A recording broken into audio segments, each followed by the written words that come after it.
And a very pleasant good afternoon, everybody. Welcome back to the Ashland Arrows Broadcasting Network, presented by Sarber Paving. We welcome you to Arrows Baseball Tournament Edition. It's a sectional final here at Bud Plank Field between the Ashland Arrows and the visiting Celina Bulldogs.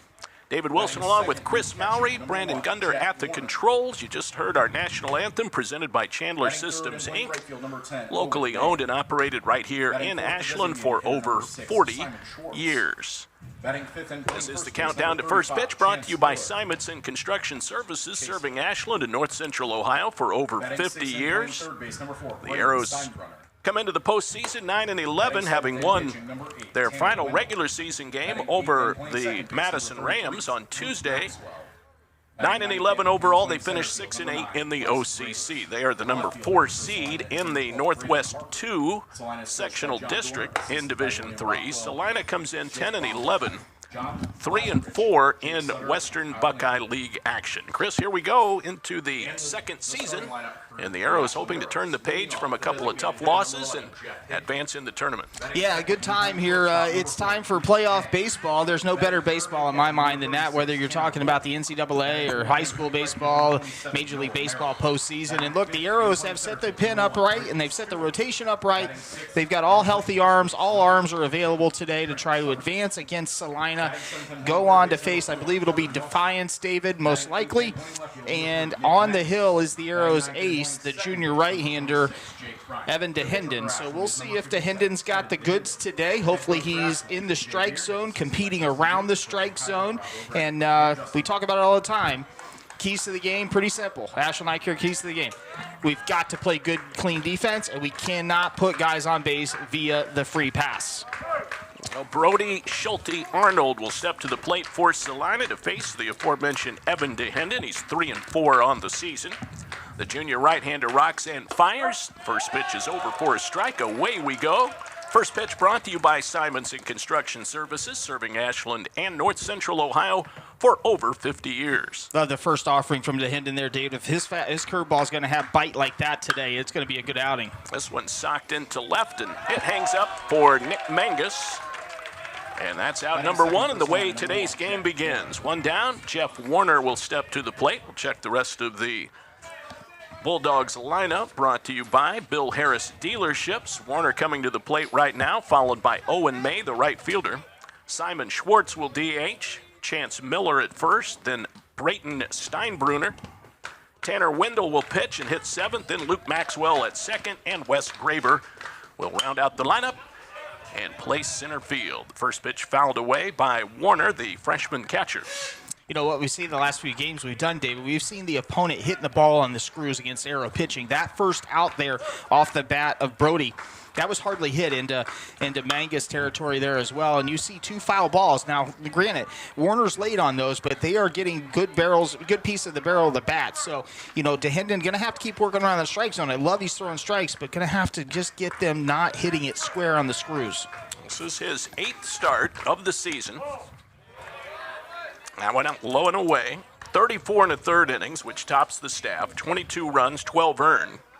He's walked 17, struck out 36, and has held opposing hitters to a .227 batting average. Check swing. Pitch was in the dirt and picked up calmly by Tanner Wolf. He'll throw down to first. That completes the strikeout, the first of the day for Evan DeHinden. 2 gone. Owen May stepping to the plate. All strikeouts brought to you by Sid Suds in Ashland. Soft power washing with superheated water. Good start. First 2 retired. Bulldogs out of Mercer County, about a 2-hour drive over here, Chris. Yeah, that's about what we used to do heading up to Toledo, so we know that drive. Owen May, the right fielder, he's a junior. 2 gone, bases empty. Going to go play his football at Trine. Very good D3 program, Northern Indiana. 2 balls, no strikes to Owen May with Simon Schwartz on deck. Celina coached by the Hall of Famer John Dorner. Better than 600 wins, most of those with St. Henry. 2-0, that is high, and a 3-0 count from Evan DeHinden. Look, Owen May Davis hitting .439 of the year, 21 runs knocked in, 20 runs scored. He's a good player. He's hitting a 3-hole for a reason. So I don't mind with 2 outs, DeHenden not challenging him right down the middle. Looked like May was taken there the whole way. But, let's not give him a grooved pitch that he can do some damage with and kind of work around him with 2 outs. Definitely a dangerous hitter. Batting with the bases empty. And he just missed with that 3-1 pitch, so a walk to May, and Simon Schwartz will step to the plate. He's a sophomore DH. Defensively for the Arrows, Carter Nelson at the hot corner, Ethan Hegg at shortstop, Jake Bryant at second, Trenton Summers over at first, Nick Mangus in left, Braden Stewart over in center field, Noah Merrill in right, Tanner Wolf behind the plate, and Evan DeHenden pitching. Tournament opener. That one inside for ball 1. It fooled everybody, David. It's got good bite on it today. The spinner pitch does. Wind is blowing in from center field. That's a departure from the last 2 home games where it was really blowing out to center. Ground ball to Bryant. Should get him out of the inning. Flip over to Hag at second. They get the force. And that's it for the Bulldogs here in the first inning. Uneventful opening to the ball game. No runs, no hits. A man left on. Half inning in the books. Celina nothing, and the Arrows coming to bat.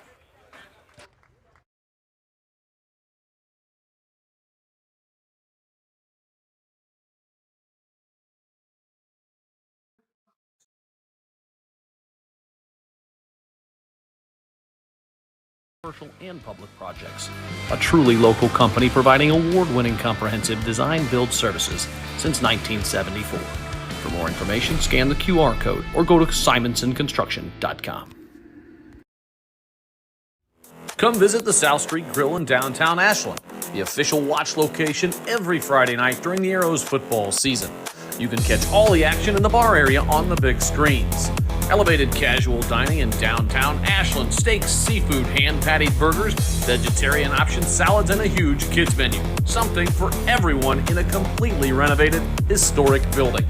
South Street Grill, your home for Arrows football.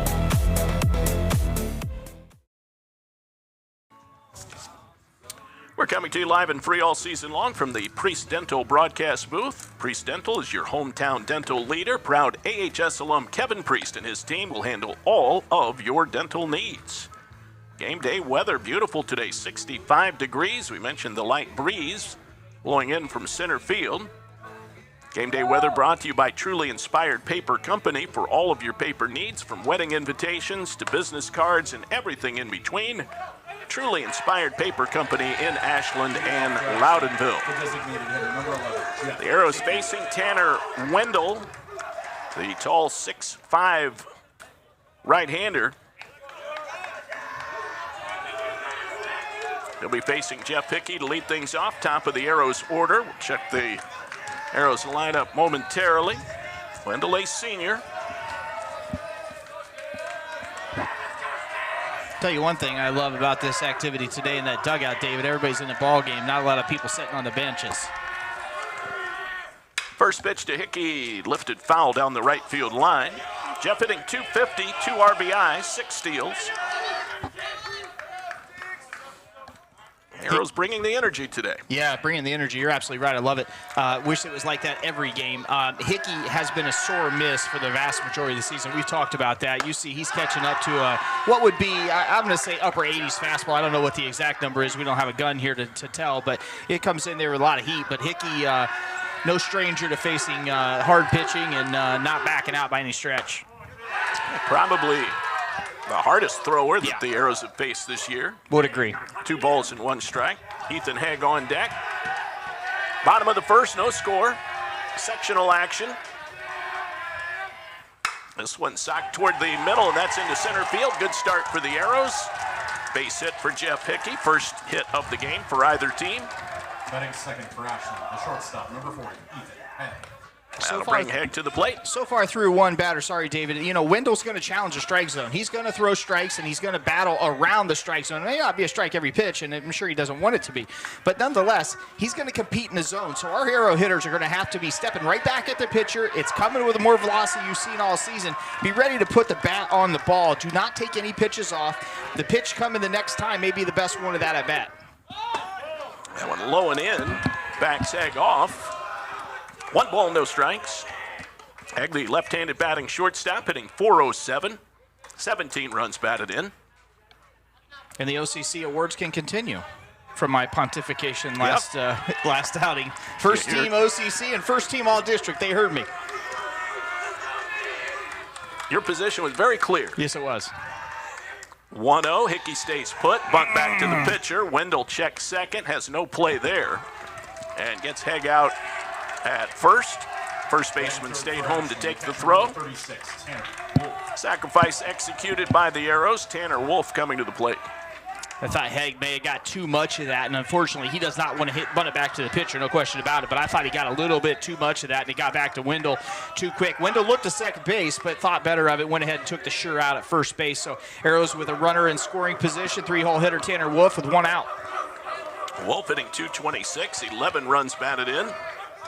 The right-hander to the plate, spikes it up there. Nice block by the freshman catcher, Jeff Warner. The rest of the Arrows lineup, Noah Merrill will hit next in the cleanup spot and play right. Brayton Stewart in center. Trent Summers at first, batting 6th.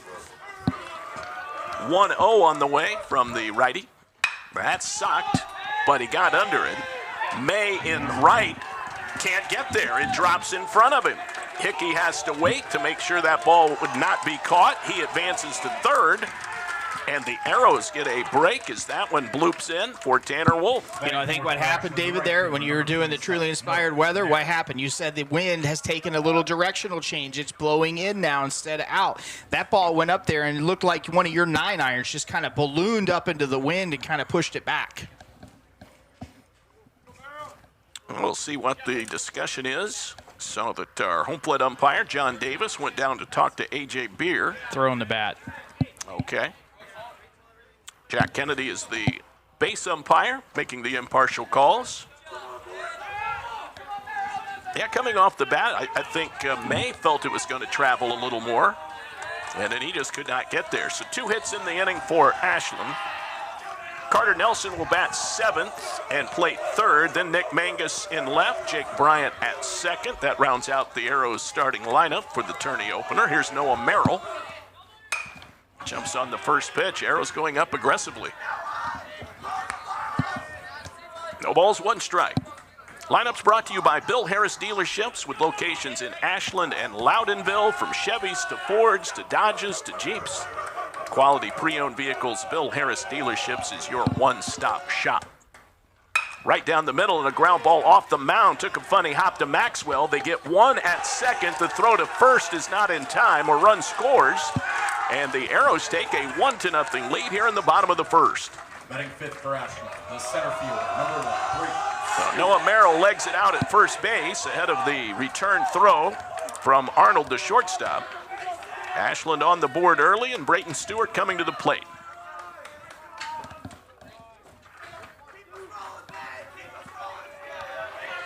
Nice job by Maxwell, the second baseman. Luke Maxwell handling that weird hop off the mound. They got the runner at second. Stewart goes up swinging, fouls it back. Merrill, by the way, picks up his 12th RBI. He is the lone base runner. Bottom of the first, 1-0. Ashland, the number 4 seed, and Celina, the number 6. That one high. Snap throw down to first. Merrill gets back. Well, look, David, here, good job for the Arrows. They get a leadoff knock, they get a sac bunt, get him to second base, Hickey, and then we get a little pop-up into right field that turns out to be a hit. We get a fielder's choice. It would be a double play ball, but Merrill hustling down the line. Arrows take a 1-0 lead. And look, anytime you have your ace on the mound, you get him a lead early. That's exactly the recipe for success. We'll see if the Arrows can turn it into success here the rest of the way. Another chance for May, but that one is a little too far into foul territory. 1 ball, 2 strikes. Brayton Stewart tied for the league high, for the team high in RBIs with 17. Hitting .286 for the year, 11 steals.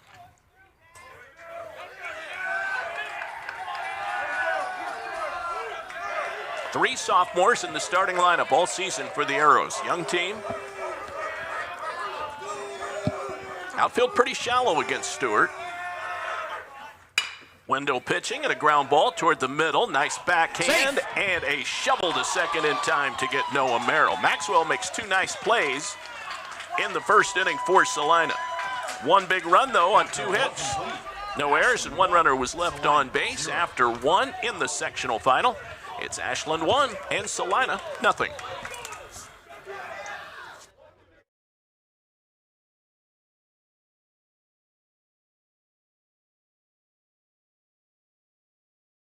To be part of what makes this town special. At Bill Harris Dealerships, being a key member of the community is one of our core values. But it's more than that. It's a responsibility.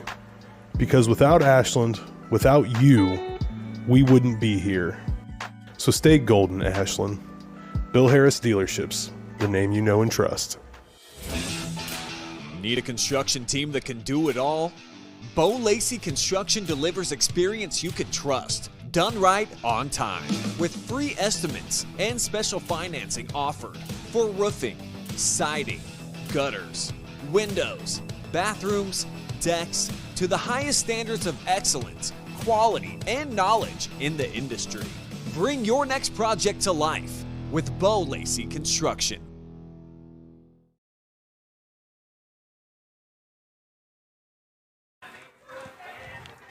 1-0 Arrows as we move to the second inning in tournament action. It's the tournament opener for both teams.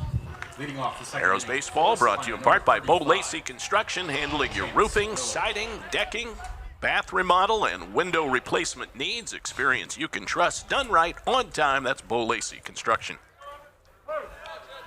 Leadoff batter is Chance Miller, the junior first baseman, facing Evan DeHinden. 1-0 Ashland on an RBI ground out by Noah Merrill. First pitch fouled away. Braylon Steinbruner is on deck, then Tanner Wendell. Luke Maxwell if they get someone on base. DeHinden fires. That's in there for a strike. Little backdoor breaking ball there. No balls, 2 strikes. You know, I think that breaking pitch, David, it's biting better today than I think I've seen it break all year. Nelson in on the grass at third against the left-handed hitter. And a chopper on the ground, right side, gloved over there by Summers. And DeHinden covers first. They make it look easy. 3-1 on the put out. Nice job by Trenton Summers, moving off to his right. Might want to go fix that volcano that he created there with that right foot, stopping to throw that one back to DeHinden there. That is a large pile of mud, dirt. There he goes. He had a boy. You replace your divots, right? Yeah, you certainly do. That was a construction site divot. Here's Braylon Steinbruner, the sophomore, third baseman. 1-0 Ashland. Here's a little flare to right field. Merrill barely had to move, makes the catch. 2 up, 2 down. Here's Tanner Wendell, the senior pitcher, batting with the bases empty. I'm going to jinx this, David, but I'm going to say this is a broadcaster's kind of game. You know why? It's moving along quickly. We're moving along. Now we're going to be here 3 hours and 20 minutes. Yeah, we head to the bottom of the 12th. No, I do not believe in the broadcaster's jinx or this game's really moving along. Okay. Problem. All right. Strike call. Starts off Wendell, 0-1. Well, Randy caught it. He knocked on some wood, so we're in good shape now. There's that slider over for a strike. 0-2. Wendell, another left-handed batter, right-handed thrower.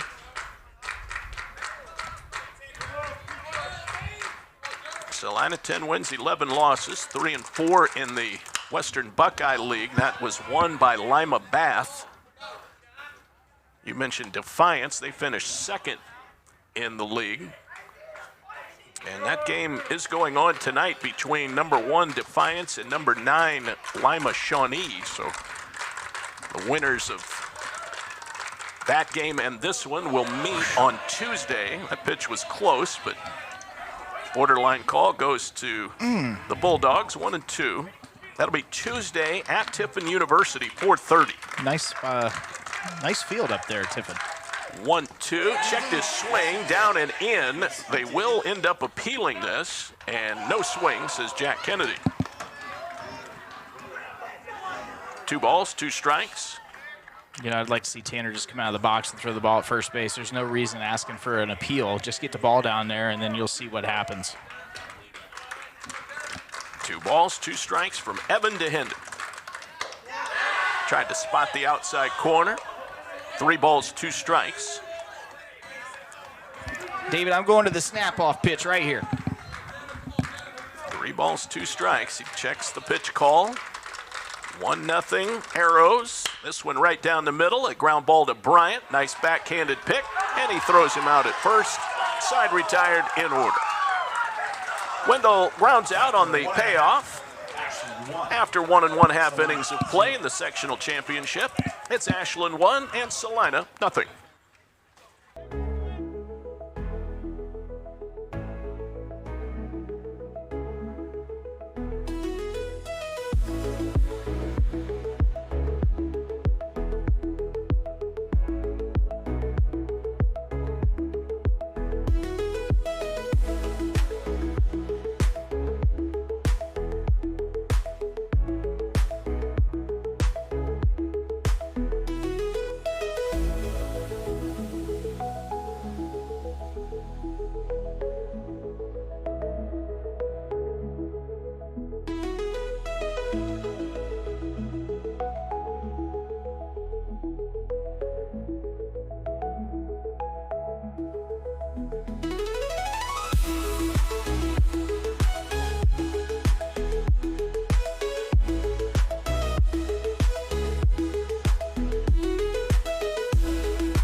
Now we go to the bottom half of the second inning. Ashland with a 1-run lead, 1-0 over the visiting Celina Bulldogs.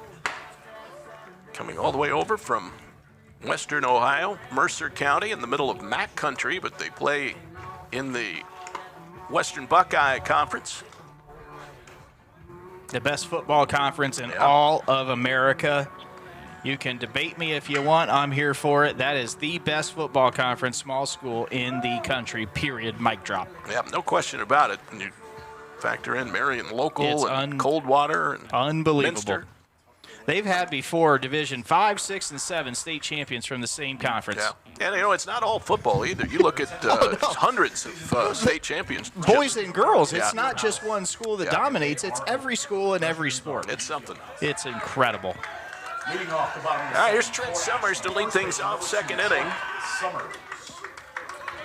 Summers 0 for 1 in the game at Madison on Tuesday. The Arrows picked up a 9-1 victory.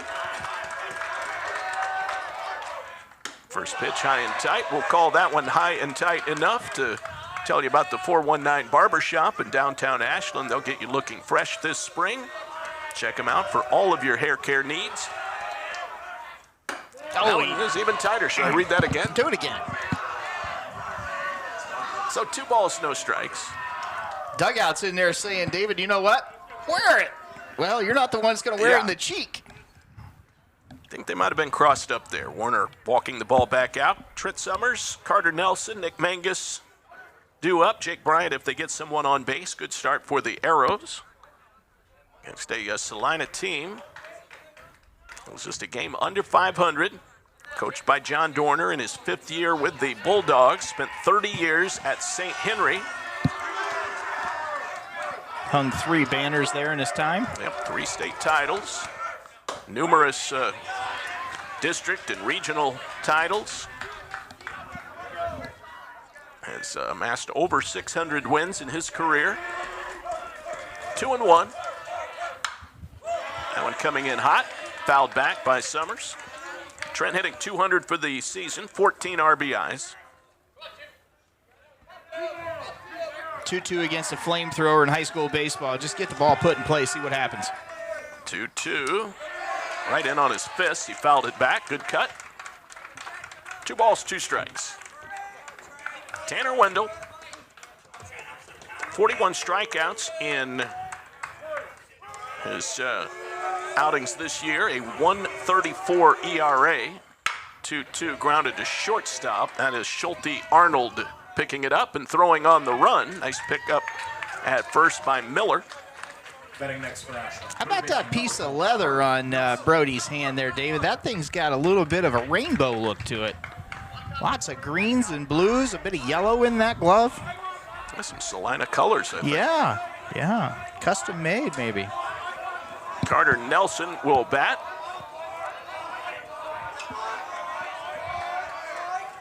What do you think about the pencils or the baseball bats, aluminum, look like pencils these days? I have not seen that. Yeah. I was at my nephew's game. He's at 8, and they got pencils in the dugout. Yeah, it's interesting. 1-0 is taken down low. My nephew didn't use it, and I asked him, and he said, "Nah, I don't use that one. I got my own." And I said, it's a requirement. If you're going to go up there with a pencil, you probably ought to hit 600. Sort of a cerebral type approach. Right. There's a called strike. 2-1 to Nelson, who was the winning pitcher in that game against Madison. He threw a gem, 6 innings, 1 earned run. 2-1, wave and a miss. 2-2. Arrow's game plan obviously has been to just go up there and be aggressive from the get-go, knowing that Wendell's going to be right around the plate. Love it. Get the swing started and see what happens. Nelson at bat, Nick Mangus on deck. We're in the 2nd inning. Beautiful day, 65 degrees at game time. 2-2, thought about it, laid off the breaking ball. Full count, 3-2. Arrow scored a run in the 1st inning. Had a couple of hits. Sacrifice bunt, 3-2. Ground ball slowly hit to Maxwell at 2nd. He charges, bare hands, and throws him out by an eyelash. 4-3.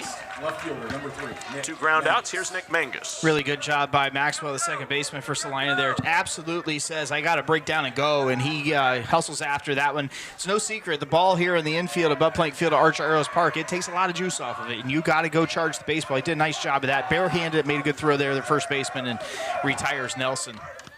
He's made some nice plays already. Fouled back by Mangus. Both second basemen have. Bryant's made a couple nice plays for us on our side, too. Yeah, the Bryant pick backhand there off of Wendell's grounder in the top of this inning was impressive. 0-1, wave and a miss. Mangus was 0 for 4 in the game against Madison. A .293 batter for the season, 5 runs batted in, 7 steals. 0-2. Outside, 1 ball, 2 strikes. About a 20-degree difference in temp from the game against Highland on Monday. About 86 degrees at game time. 1-2, that's outside, 2-2. You guys had 86 out here in the outside. I was in the gymnasium for the academic awards. I think it might have been 96 in there. Okay. Did not have the AC on that night. Negative, no. 2-2, popped him up. That should get out of play. Budget control, David, budget control. That might have made it to the creek, Chris. $7 Creek. You know why it's $7 Creek, Randy? Because that's how much a baseball costs, and every time it gets splashed, it's $7 out of Paramore's budget. That's why the AC wasn't on. 2-2, that's low. So after going 0-2, he's thrown 3 straight out of the strike zone. Terrific AB here for Mangus. Nice job, and he's battling back. To your point, 0-2. He's got it back full count here. We get a runner on here, get the 8-hole on base, get the 9-hole back up here, and then who knows what happens. We're going to have the top of the lineup. There it is. Well, he does draw the walk. That's the first issued by Tanner Wendell. Batting next for Ashland. Second baseman, number 26. Jake Bryant to the plate, number 9 hitter, batting .286. 8 RBIs. he's been a lightning rod for the baseball lately. Was hit twice against Madison. On Tuesday, he was hit with the bases loaded in the game against Highland on Monday. I wouldn't be surprised to see Mangus in motion here, David. Well, he takes off as that pitch skips away from Warner. He hustles and picks it up, but no throw. Most impressive part of Bryant this year, he's hitting 286. That's fine. It's high school baseball. That's about a normal batting average. But his OBP, on base percentage, is 561. It speaks to the walks that he's drawn, but more importantly, it speaks to how many times he's been plunked this year. 1 ball, no strikes, runner in scoring position, 2 out. Arrows up 1-0. There's a strike at the knees. A 1 ball, 1 strike count with Jeff Hickey waiting on deck. Arrows batting in the 2nd inning. Sectional opener. Good speed at second. That's a strike. Well placed by Tanner Wendell. 1-2. You know, the batters on both sides, David, going to have to get to the point where they're not going to get a lot of calls for balls. The pitchers, both of them, have been right around the strike zone, competing in and around, so they're going to have to hack. Changes the eye level. The high heater. Bryant strikes out swinging, so he works around the 2-out walk. No runs or hits. No errors and a man left. Arrows have stranded 2, and we've played 2. It's Ashland 1 and Celina 0. Welcome to the Ashland Arrows Broadcasting Network, presented by Sarver Paving. Your presentation will begin shortly. Welcome to the Ashland Arrows Broadcasting Network, presented by Sarver Paving. Your presentation will begin shortly. Welcome to the Ashland Arrows Broadcasting Network, presented by Sarver Paving.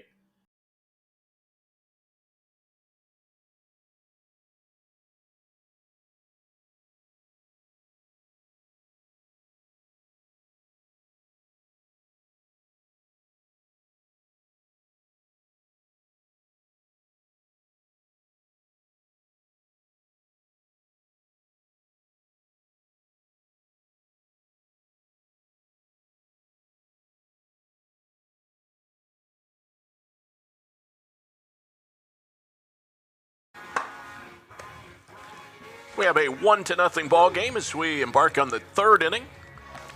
Ashland and Celina playing in sectional tournament action. Winner moves on to the district semifinals on Tuesday at Tiffin University against either Defiance or Lima Shawnee. Defiance is the number 1 seed. For the Bulldogs, it'll be Luke Maxwell, Wes Graber, and Brody Schulte Arnold. 8, 9, and 1 hitters due up. Luke Maxwell, a senior. And Evan DeHendon back to work. The right-hander for the Arrows. Fires it in there. It's fouled. Came back up and hit. Maxwell. No balls, 1 strike. 1-0. Arrows with the lead. What's developing here is a good pitcher's duel. We'll see how it plays out. Both pitchers off to good starts. And good defense being played, too. Yeah. Let's not forget about that. It's not been a strikeout fest. It's been a lot of balls around or pitches around the strike zone, called strikes, swinging strikes, and then the ball put in play. But more importantly, the defense on both sides making plays. 2-1. That one just barely missed Maxwell. That one as well. 3-1.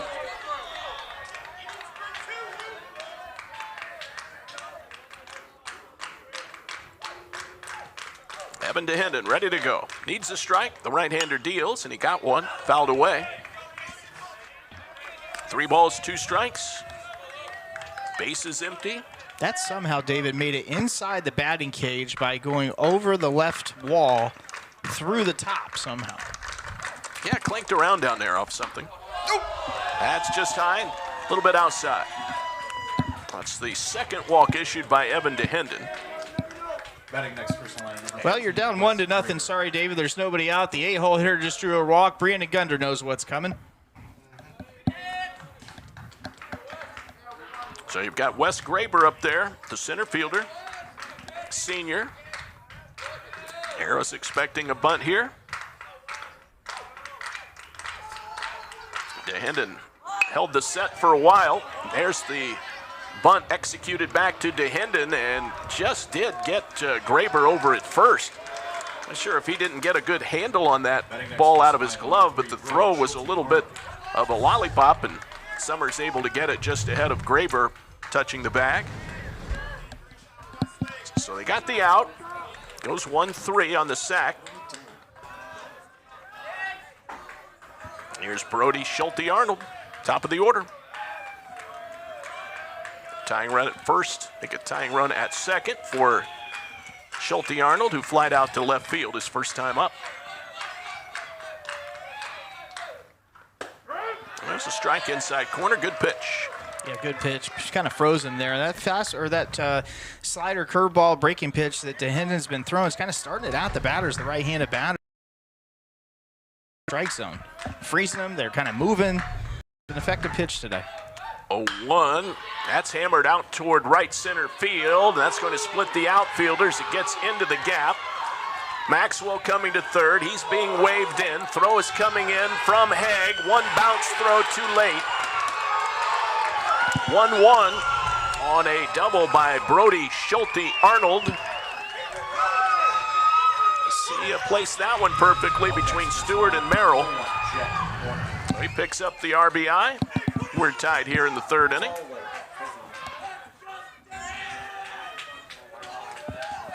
So the walk comes back to cost DeHenden. That's the first hit of the ball game for Celina. And Jeff Warner will step to the plate. Schulte Arnold had to wait to make sure that ball was going to drop, so that's why it was a fairly close play at the plate. So both teams scratching out a run here with the help of a sac bunt. And now DeHenden will try and put the clamps on it. Warner was a strikeout victim in the first. That one is taken a strike. No balls, one strike. Chris, this is what I see when I first wake up in the morning. Well, you have good eyes. You don't even have glasses. You just got to get them focused in, and then you're good. That's right. Okay. It takes about a half hour or so. Well, mine looks like that until I put my contacts in. Ground ball sharply hit. That is going to be cut off by Haig behind second. Guns it over to first in time. Haig's a player, David. I've said it many times. That kid can flat out flash the leather, use the bat at the box, and that was a great job. He kind of took the right angle, cut the baseball off on the left side of second base, the shortstop side, made a good, hard, clean throw over to Summers at first base, saved another run. That one gets through the infield. That's another run. The Arrows are behind. So we'll see if that big play there from Haig is able to can preserve this 1-1 scoreboard here with the two-hole hitter Warner up now. Well, Sorry, that was three-hole. Yep. Excuse me. Yeah, very nice range there by Haig. So Owen May at the plate now. He walked in the first inning. Runner at third is Schulte Arnold. Dangerous bat at the plate, as we highlighted in the first inning, hitting .439 is Owen. 1-0, up and in. 2 balls, no strikes. Arrows looking to strand the potential go-ahead run over at third. Celina. Out here, top of the third inning. Turn of action. Ground ball. Haig will have another defensive chance. Handles a bad hop and throws out May. Side retired. 1 run.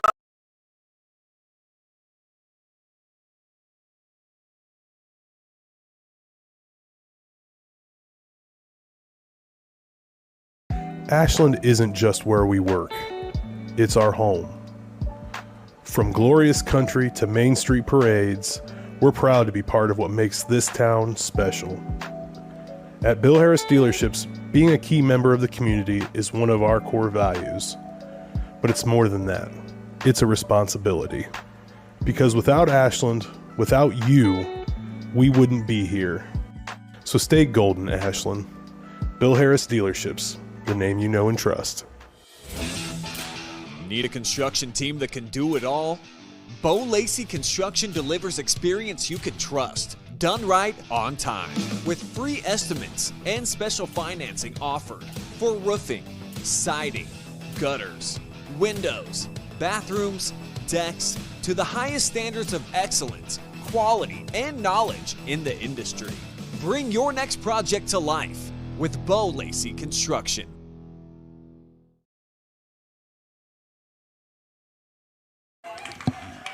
Now we're tied at 1-1 as we go to the bottom half of the third inning. Arrows Baseball, brought to you in part by Whitaker Myers, providing solutions for your insurance, benefits, and wealth management needs since 1869 with offices in Ashland and Worcester. Well, Celina got the equalizer in the third inning, so now the Arrows are at the top of the order. For Ashland, designated hitter. Was that walk that led off the inning came back to hurt Evans? Usually does, doesn't it? Doesn't matter the form of baseball or the league of baseball you're playing in. Leadoff walks, they are just challenging. Here's Jeff Hickey. He singled and scored back in the first.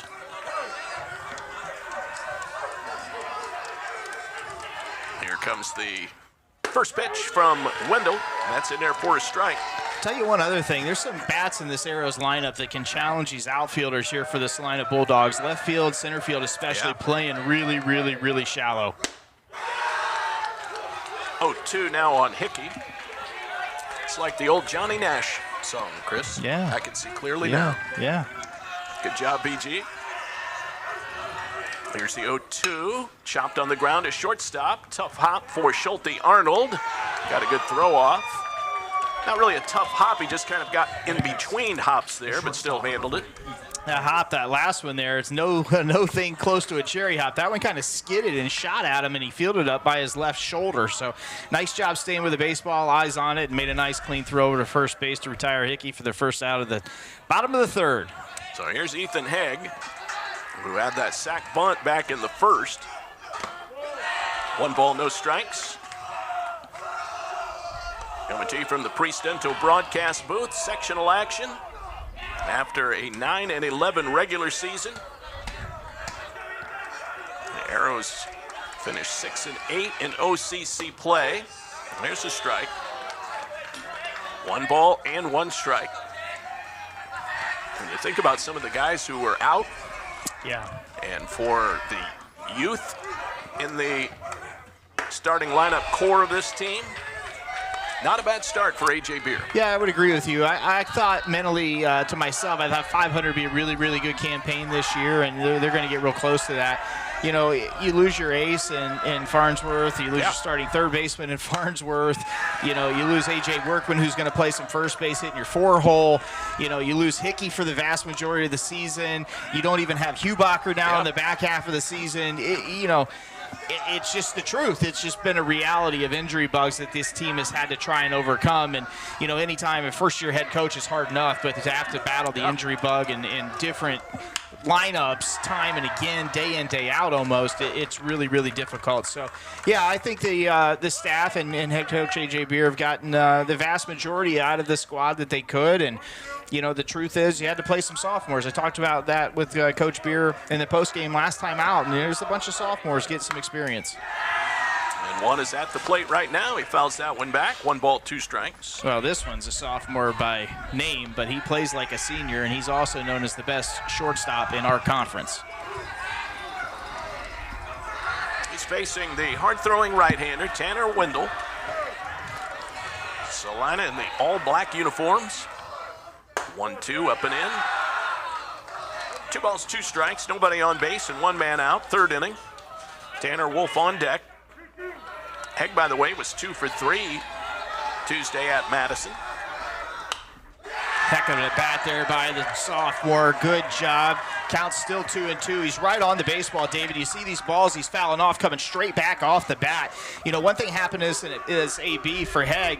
He swung and missed at a pitch. That doesn't happen very often. We've come to see this season with Hegg in the box. He usually makes contact when he offers at the pitch. So, you know, nice at bat here. We'll see if he can pay it off. Went after a bad ball down and in and strikes out swinging. That is the second strikeout for Wendell. Here's Tanner Wolf now, bases empty, 2 gone.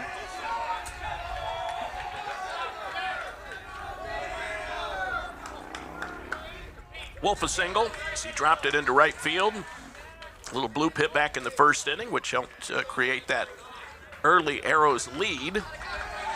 Celina has since tied it, 1-1, bottom of 3. Way inside, and that one got him.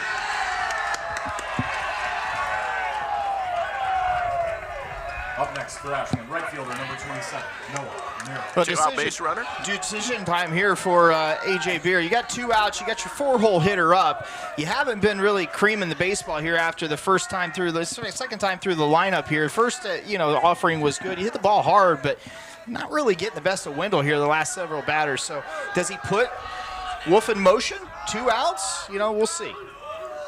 Maybe see if he can get some defenders moving around a little bit. Outside, ball 1.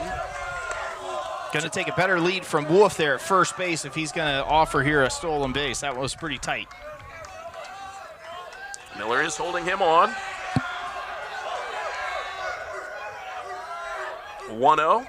That's socked to right. That might get down. It does. It's a fair ball all the way to the corner. Wolf on his way to third. He's being waved around by A.J. Beer. He'll score easily.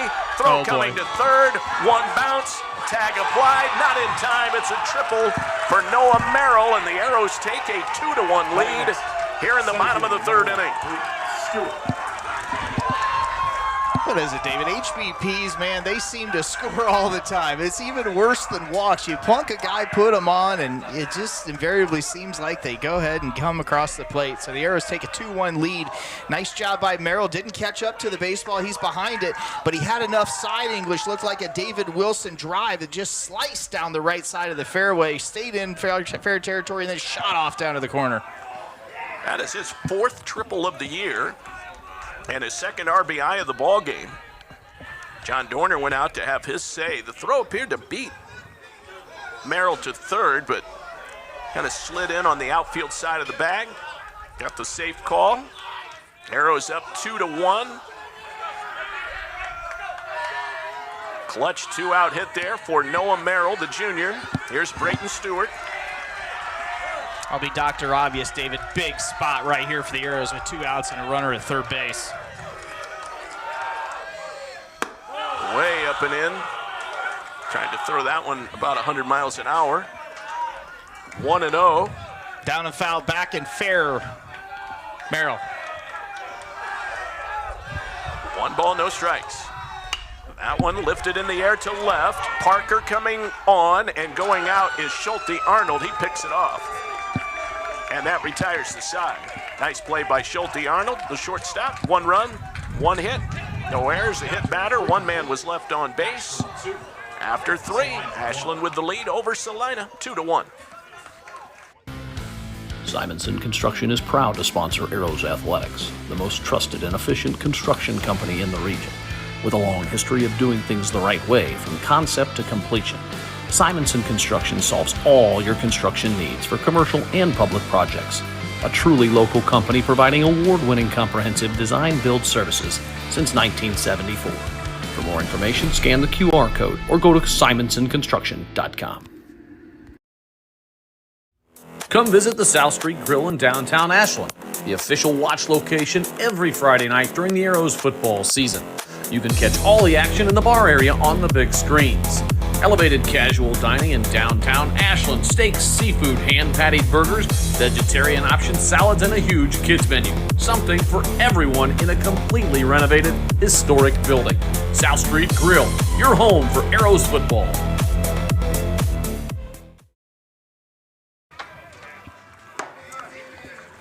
Well, extra base hits like the one Noah Merrill hit for the triple and RBI in the 3rd inning. All brought to you by Coldwell Banker Ward Real Estate, Ashland's trusted real estate experts. Here we go to the 4th inning. 2-1 lead for the Arrows. Timely 2-out knock crisp by Noah Merrill.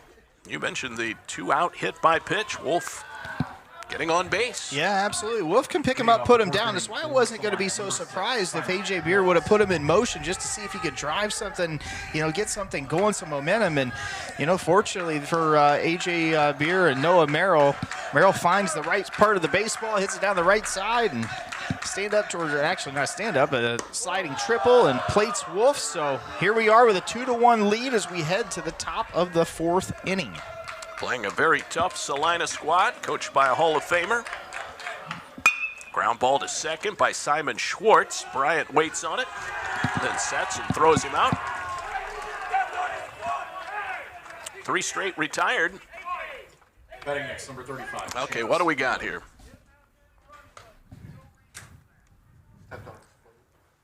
Who knows? John Davis upset about something. The home plate umpire trailed Schwartz down to first. I saw him saying something there to the Ashland dugout as well. So it might have heard some trash talking or something. Who knows? Might have been chirping. Stepped on his. Okay. Here's Chance Miller, 1 down. That one is in there for a strike. 0-1 to Chance Miller. He grounded out to first. Back in the 2nd inning. This one hit hard on the ground. 1 hop picked off by Haig, and he lobs it over to first in time. Arrows, a couple of nice plays here. In the 4th inning, 2 up, 2 down. Braylon Steinbruner to the plate. You know why Haig's so good, David? He's so good because he makes the routine plays. You just make the routine plays, and every good play you make is just icing on the cake, right? It's just let him hit it over there, pick it up, throw it across the diamond, get it out, make the routine plays. It's the most premium position on the field. Defensively, the Arrows have a lockdown one here for the next 2 years outside of today. And you know what? I think you could say the same thing. Jake Bryant's pretty dependable on the routine plays as well. Yeah, you know, the middle infielders, I think Haig's got 5 errors, and I think Bryant's got 6 or 7 on the season. So 13 between them, you're going to say that's a ton. But you're getting the vast majority of the action. You're not playing on premium grass here like Progressive Field, so it's really not that bad. Nice job here by the Arrows to get up out of this one and take a 2-1 lead as we head to the bottom of the 4th. Yeah, Carter Nelson gets into the act. 3 ground balls. We go to the bottom of 4, 2-1, Ashland. At the South Street Grill in downtown Ashland, the official watch location every Friday night during the Arrows football season. You can catch all the action in the bar area on the big screens. Elevated casual dining in downtown Ashland, steaks, seafood, hand-patted burgers, vegetarian options, salads, and a huge kids menu. Something for everyone in a completely renovated, historic building. South Street Grill, your home for Arrows football.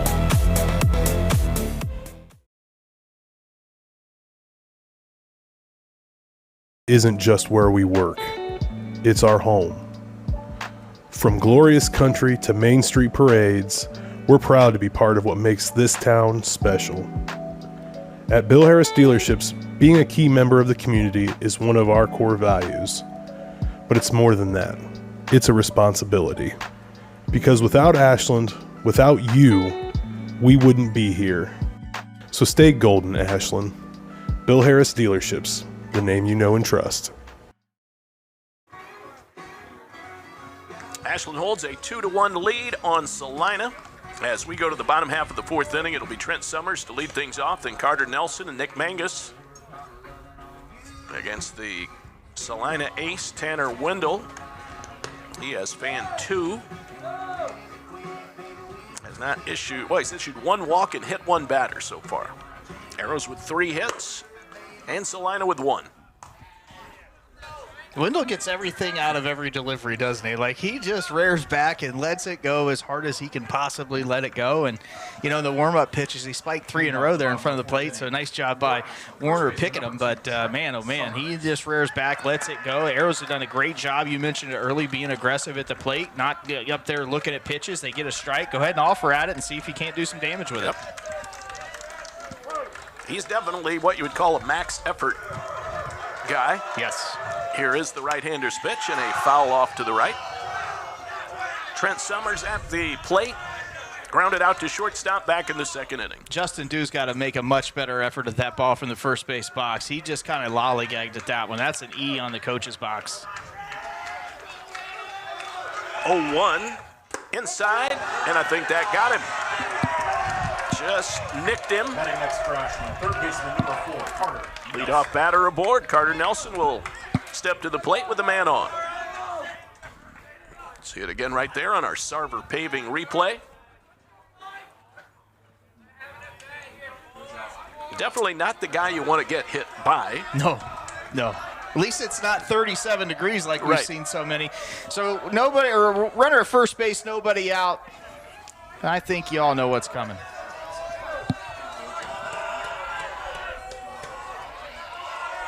Steinbrunner in tight at third. Wow. One is low and away for ball one. Well, fooled me, David. Well, I we'll would have see put it what down. happens. Yeah, we'll see what happens here. Might have just had the game plan to take a pitch. He squares. There's the bunt. First Terrific. base side. Wendell has it, picks it up, throws. Not in time at first. Wendell had a long way to come for that ball. Threw it low. I don't think he would have gotten Nelson anyway. Left fielder, number 3. So he bunts his way on with a bunt single. And Summers goes to second base. Got a single in the book from my partner. I got an E1 in the book from the analyst. So, hey, who knows who's right? We'll take it. I don't think he would have gotten it. Okay. That was just my thinking. I'm going to change it to a hit. You talked me into it. Randy didn't argue. Tough play. Tough play. Bad angle. You put pressure on the defense. Limit the strikeouts when you're at the plate. Put pressure in the defense. Good things invariably in high school baseball happen. And that's exactly what's happening here tonight for the Arrows. All right, now they've got runners at first and second. Nick Mangus will be the batter.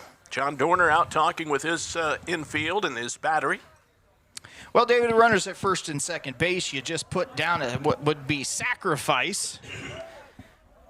I don't know that we're going to have to think too hard about what's going to come again. You got a sure-handed bat holder or a guy that can handle the bat here in the 8-hole hitter, Mangus, who earlier in his career has hit at the top of the lineup, so he can handle the baseball bat. Would not be surprised to see some motion here and get a ball down, try to get 2 men in scoring position with just an out. Another right-handed batter facing the hard-throwing right-hander, Tanner Wendell. 2-1 Ashland. We're in the fourth inning. The right-hander pitches, swing and a foul at the plate. Took a good healthy cut there, pounded it straight down. Kind of came off that protective pad on his left ankle. Mangus, 293 hitter coming into the tournament.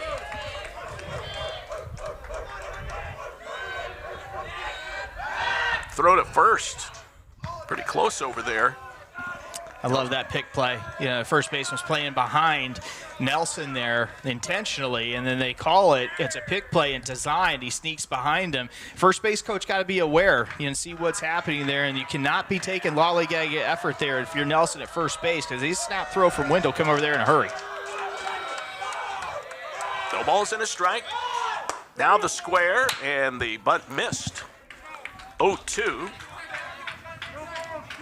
So likely off now. Jake Bryant is on deck. Nick Mangus batting.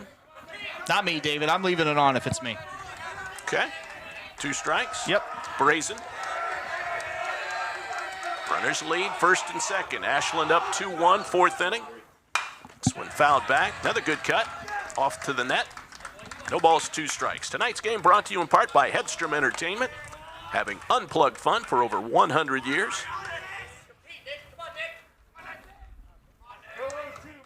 No balls, 2 strikes. Wendell battling. He walked Mangus the first time through. Outfield still very shallow. Here's a fly Nice. ball to center field. Graber is there, and he's got it. Just maybe a little off the end of the bat there. Yeah, 0-2. You know, I mean, he did his job. He hit the ball square on the screws. He hit it hard. It just happened to be another one of those Adam balls, and, you know, it is what it is. So good at bat there from Mangus. I wish he could have got that bunt down, moved the guys up, but nonetheless, he competed the rest of the way in the AB and, you know, bring up 9-hole hitter Jake Bryant. Now Bryant struck out in the second inning. One of 2 strikeout victims against the hard thrower. First and second, 1 out. Strike over the outside corner. Wendell gets ahead 0-1. Jeff Hickey on deck. There's a strike on the chalk.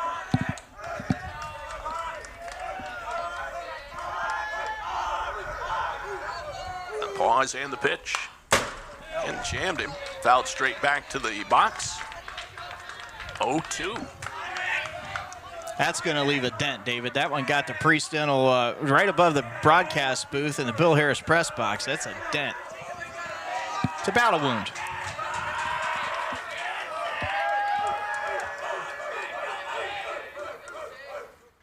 That one socked into left. That's a base hit. Parker over to get it. Here comes Summers around third. Throws on the way to the plate. It is not in time. It skips by Warner. On the throw home, Bryant advances to second base. Nelson motors around to third. It's 3-1 Ashland here in the fourth inning. RBI single for Bryant, his 9th run batted in of the season.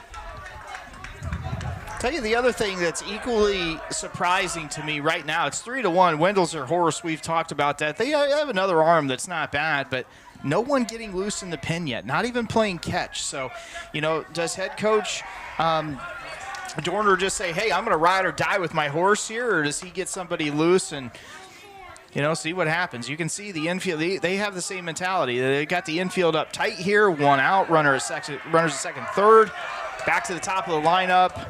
Guys are playing on the grass. This one popped up by Hickey. Very shallow center. Graber makes the catch. And there will be no advancement. Too shallow to try it. So Hickey retired. Batting next. Ethan Haig to the plate, 2 outs.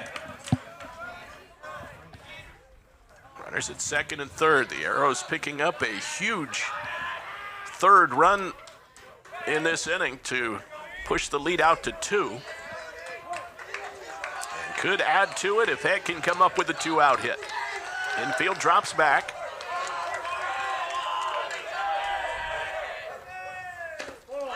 Great block by Warner on a pitch coming in hot and in the dirt.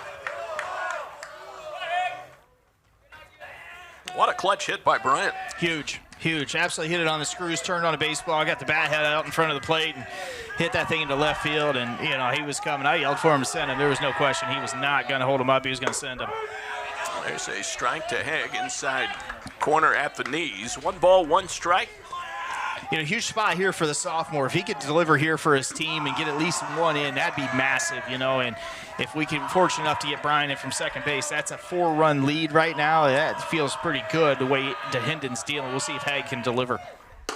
1-1, just a little bit wide. 2-1, close pitch.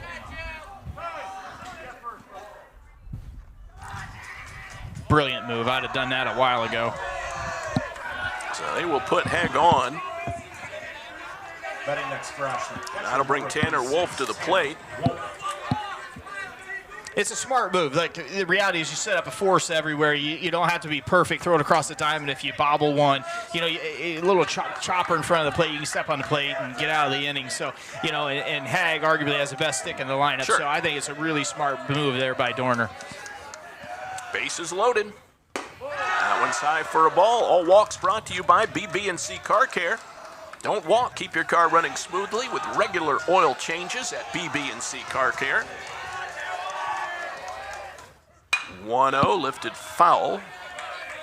Third base side, 1 ball and 1 strike. Been a fun baseball game today, David. A lot of action, a lot of activity. Had some strikeouts, some walks, some HBPs, some extra base hits. Great defense on both sides. It's been a really, really good game at the Yard today. 1-1 from Wendell. That's a cute foul. Now, see, that's a better effort, Randy. I'm not giving him an error. That's a total hit. The first base coach is 1 for 2 on the plays of the day. A lollygag error that's unacceptable. That was good effort. He just didn't get to it. Maybe 10 years ago he would have, but in this physique, I don't think he's getting to that screamer there on the ground. Here is the 1-2. Wave and a miss. Climbed the ladder, got the strikeout. That's his 3rd. The flamethrower puts the rally out. 1 run for the Arrows. They do it on 2 hits. No errors, a walk. 3 men were left on base. Ashland has left 6 in the ball game, but we played 4 as we head to inning number 5. It's Ashland 3, Celina 1.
3-3 sectional action here at Bud Plank Field, Archer Arrows Park. We go to the top of the 5th inning. Tanner Wendell, the pitcher, will lead things off. Celina, number 8, Tanner Wendell.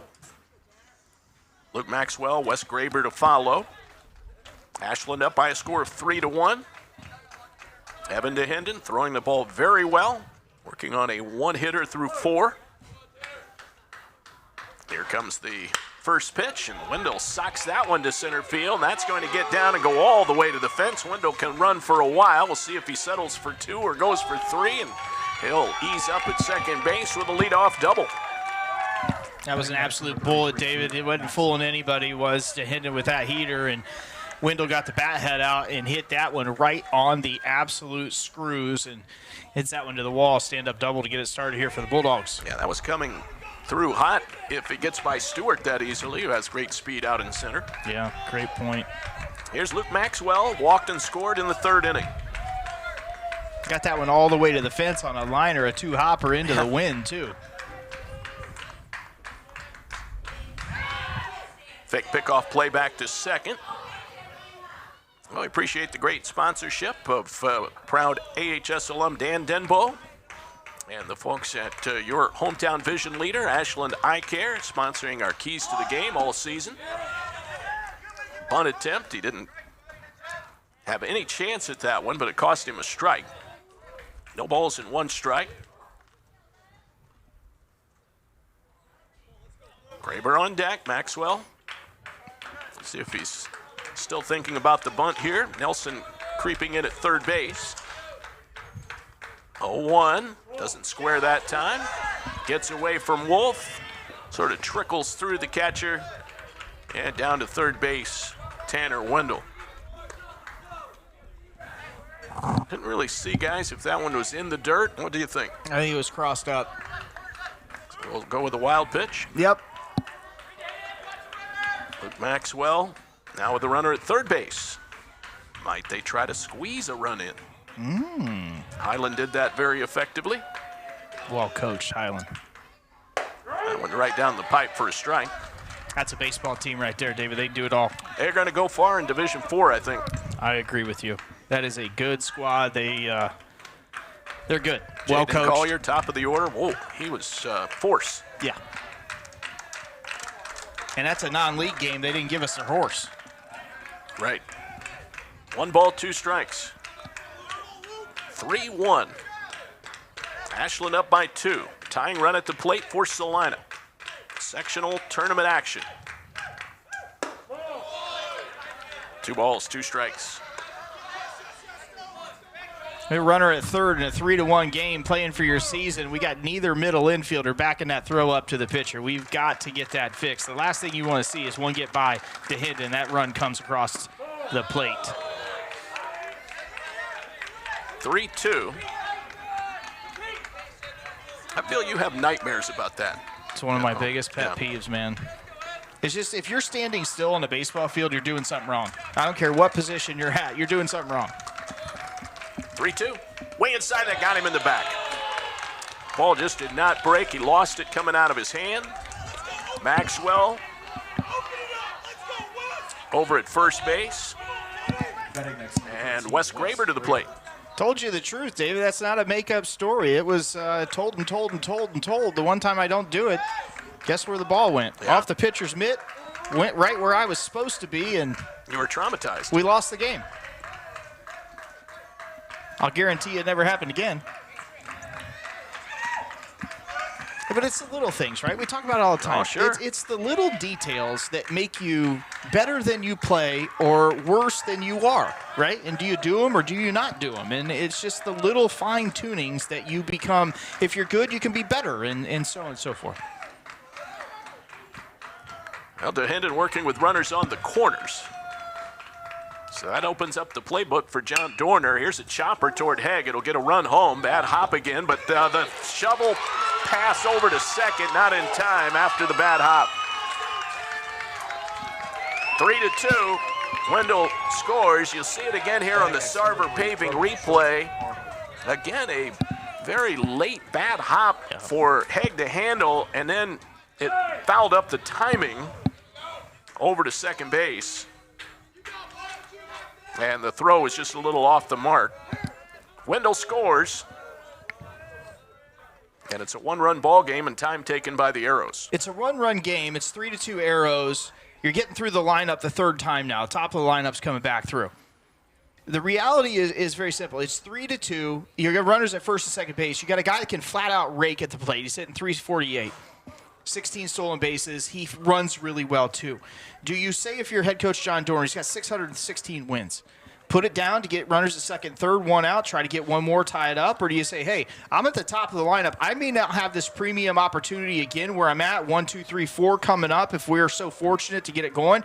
Do I just let these guys hack and swing away, and maybe we have our big inning right here? I think I settle on the latter there, Chris. Okay, all right. Brody Schulte Arnold at the plate. He doubled in the third inning, drove in a run. So the Arrows sort of getting some bad hops and some bad luck on that play.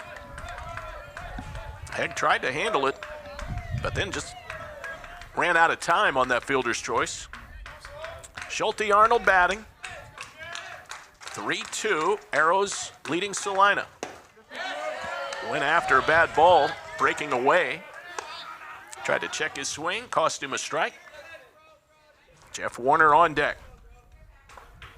It's getting late early in this sectional tournament game. Fifth inning.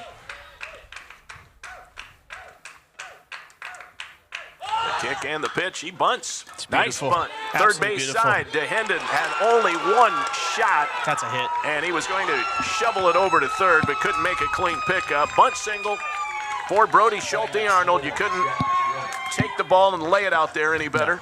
Absolutely spot on and a great job. Arrow's got a decision to make here. We bring the corners in. We leave the guys back at double play depth. What do? And you got the two-hole hitter. You think a guy hitting into two holes, a good contact guy. Maybe not going to challenge the fence, but put the ball in play. Bases loaded. You got a force everywhere.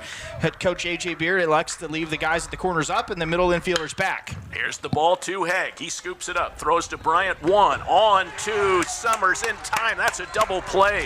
12th of the year turned by the Arrows. They do give up the tying run there, but they get 2 outs. Well turned by Hegg, Bryant, and Summers. Exactly what you needed there, what the Chris. doctor ordered right there. It was a patented ball right to Hegg, gets rid of it fast. Bryant gets a good enough throw on it. Nice job of turning 2 there. And Summers, let's not forget about Summers. He made a heck of a scoop over there at first base. Dig that one out of the dirt. So 2 outs now, runner at third base here. 3-3 ball game, 2-run rally for Celina. Now DeHenden turns his attention to Owen May, who is 0 for 1 with a walk. With the tying, make it the go-ahead run now over at third base. That is Wes Graber carrying the potential go-ahead tally. Outside for a ball, close, 1-1.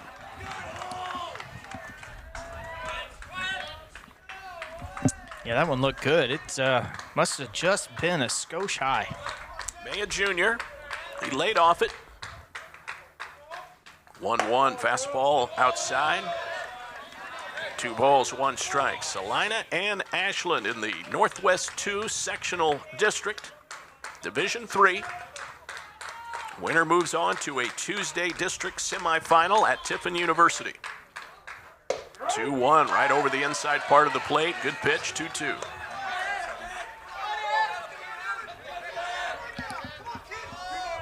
Tied up 3-3.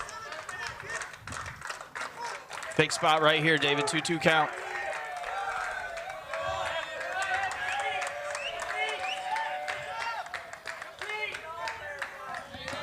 Owen May.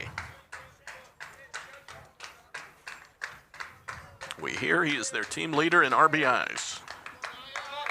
We did not get a stat sheet or anything else from Celina.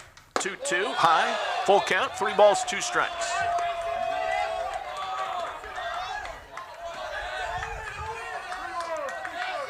DeHenden has been excellent. He's run into a little tough luck this inning. 3-2 payoff. Fouled away, we'll do it again.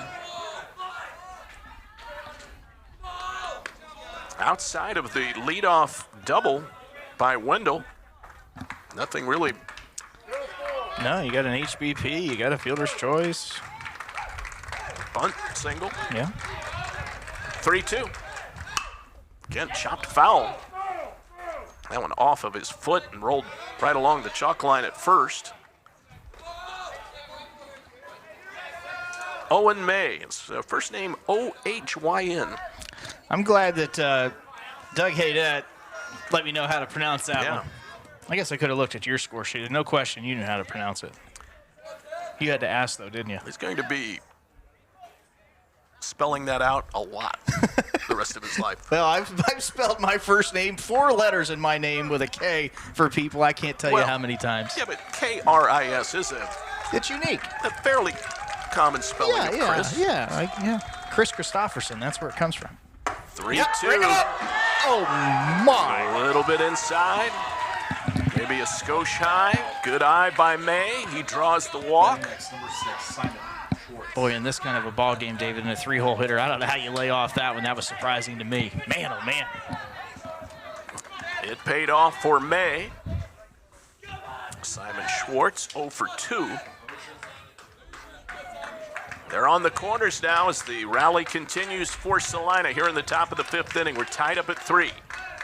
To Hendon. Pitching and another good cut there by Schwartz, the cleanup man. Schwartz, 2 ground outs to Jake Bryant. One, he went there to Haig at second base, and then the other he threw across the diamond. A really nice play that we highlighted there. Jake Bryant made to retire the inning.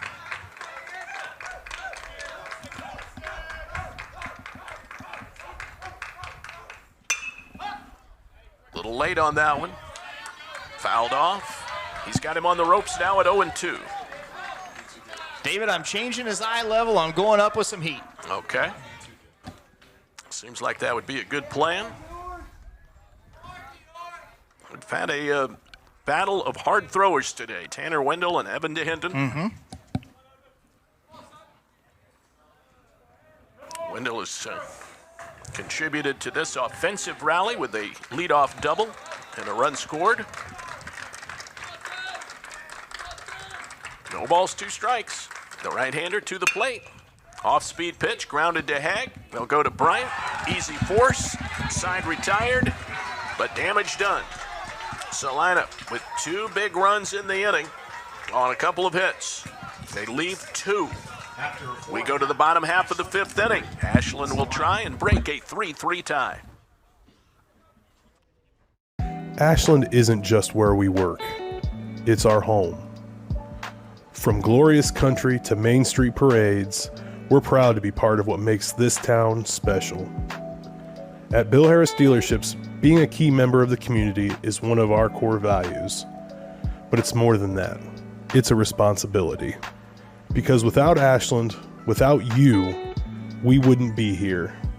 So stay golden, Ashland. Bill Harris Dealerships, the name you know and trust. Need a construction team that can do it all? Bo Lacey Construction delivers experience you can trust, done right on time, with free estimates and special financing offered for roofing, siding, gutters, windows, bathrooms, decks, to the highest standards of excellence, quality, and knowledge in the industry. Bring your next project to life with Bo Lacey Construction.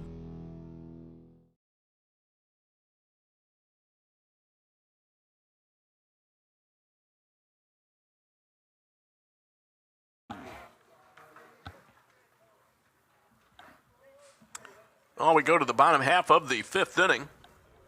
Ashland 3. And Celina 3. Celina, number 22, B.J. Tierney. Now, B.J. Terr, a senior, has entered the lineup Right fielder, number 27, for Noah. Owen May, so I'm not sure what that was all about, but John Dorner making that change. So Owen May out of the ball game. For Ashland, it'll be Noah Merrill to lead things off.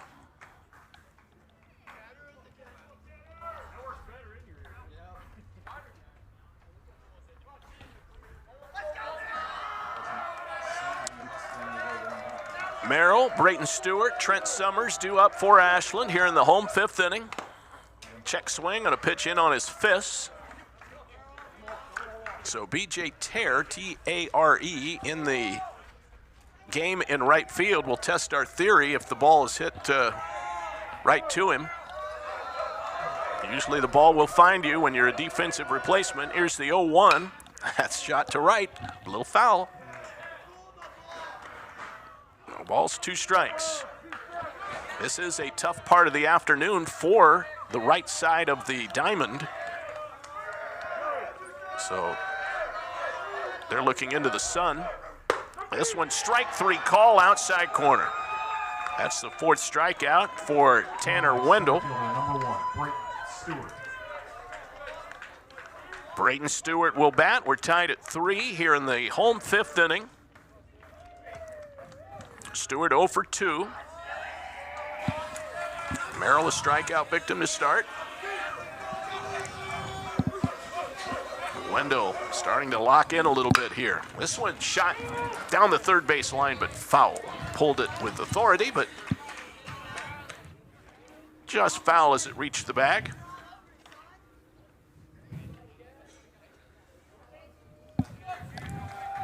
Brayton Stewart, one of those sophomores. 0-1 pitch. Again, chops it foul. That one went off his foot, so he'll walk that one off a little bit. One of our great sponsors all season long, Fickus Furniture. No need for the big box stores. Fickus Furniture has your needs covered. They always sponsor our injury report. So great folks down there, and we appreciate all of the great sponsors that have brought you Arrows sports all season long. 0-2. That one's chopped third base side. It's going to be a tough play. No chance. Steinbrunner coming in had maybe one shot to make a little short hop and throw on the run, but with Stewart's speed, just no chance. That's a hit. Go-ahead run on base for Ashland with 1 out here in the 5th inning.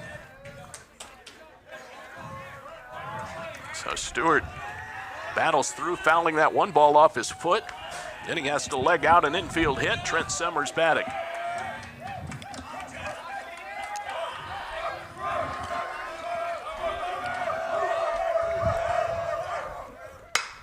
This one lifted to right center field. That's going to drop for a hit.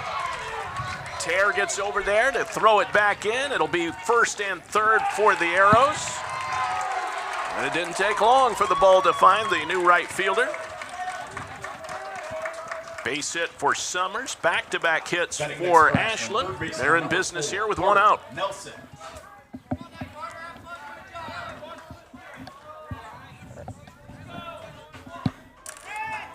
Carter Nelson to the plate.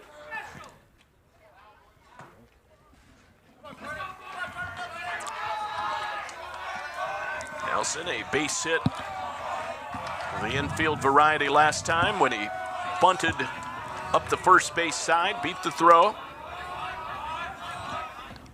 That's outside. 1 ball, no strikes.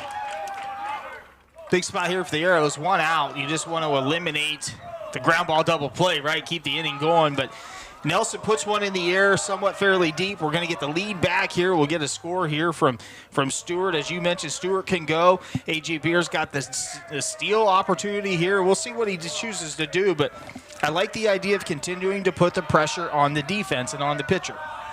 Arrows have done that from the get-go. We're tied at 3 here in the 5th. The right-hander pitches, and it's fouled back.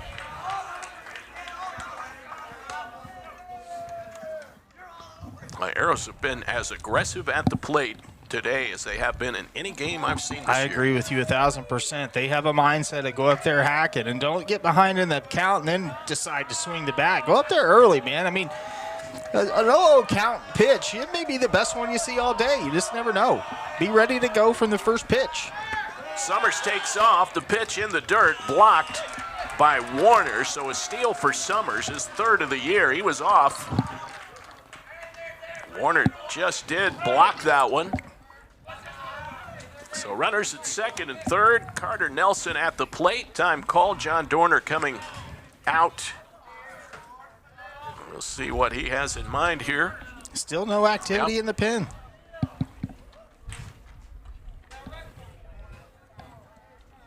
If there is a change in pitcher, it might come from one of the other starting 9. Be a tough spot. Second and third, Ashland in business now. 2 balls, 1 strike to Carter Nelson. Tied at 3 here in the bottom half of the 5th inning. Ashland with the upper seed, so playing here at home. Celina making the 2-hour drive over.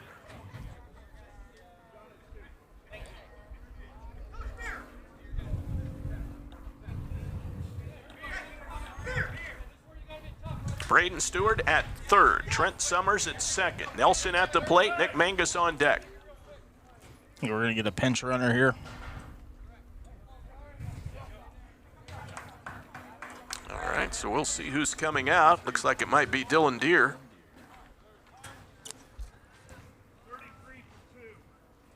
Pitch running for the Arrows, number 30. Okay, so Deere will pinch run. You know, there's a comment to go along there, David. Runs like a deer. Yeah, I mean, I can't imagine a better name for a pinch runner. I can't either. Unless it would be maybe antelope, cheetah. Well, they used to put me in, it was moose. That was kidding, Randy. 2 balls, 1 strike. Big opportunity here for the Arrows. That one's low. 3 balls, 1 strike. Well, you can see the premium spot in the game that head coach Dorner has decided with Celina. Where's all the infielders playing? Up on the cut. They got runners at second, third, 1 out. Nobody. There's no force play anywhere here. This is a hit it to us, we're coming home. Here's a big chopper. It's gloved at shortstop by Schulte Arnold. His only play is to first. Stewart scores, and the Arrows take the lead 4-3 here in the 5th inning on Carter Nelson's ground ball to short.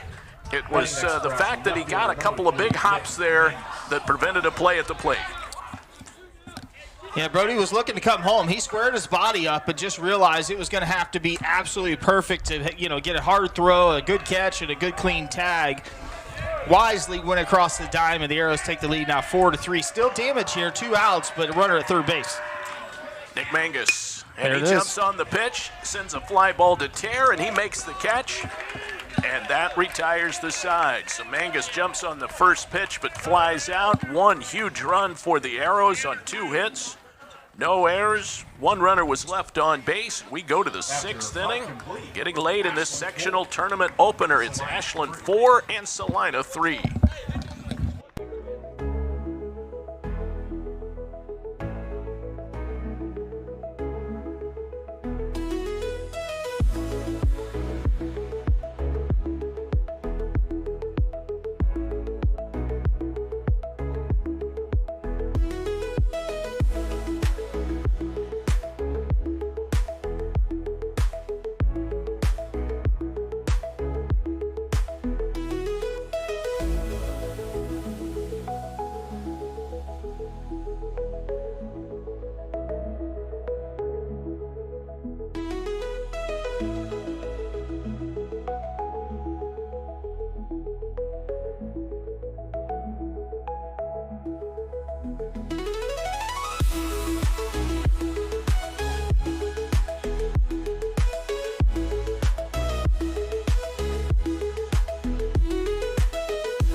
Well, we go to the 6th inning.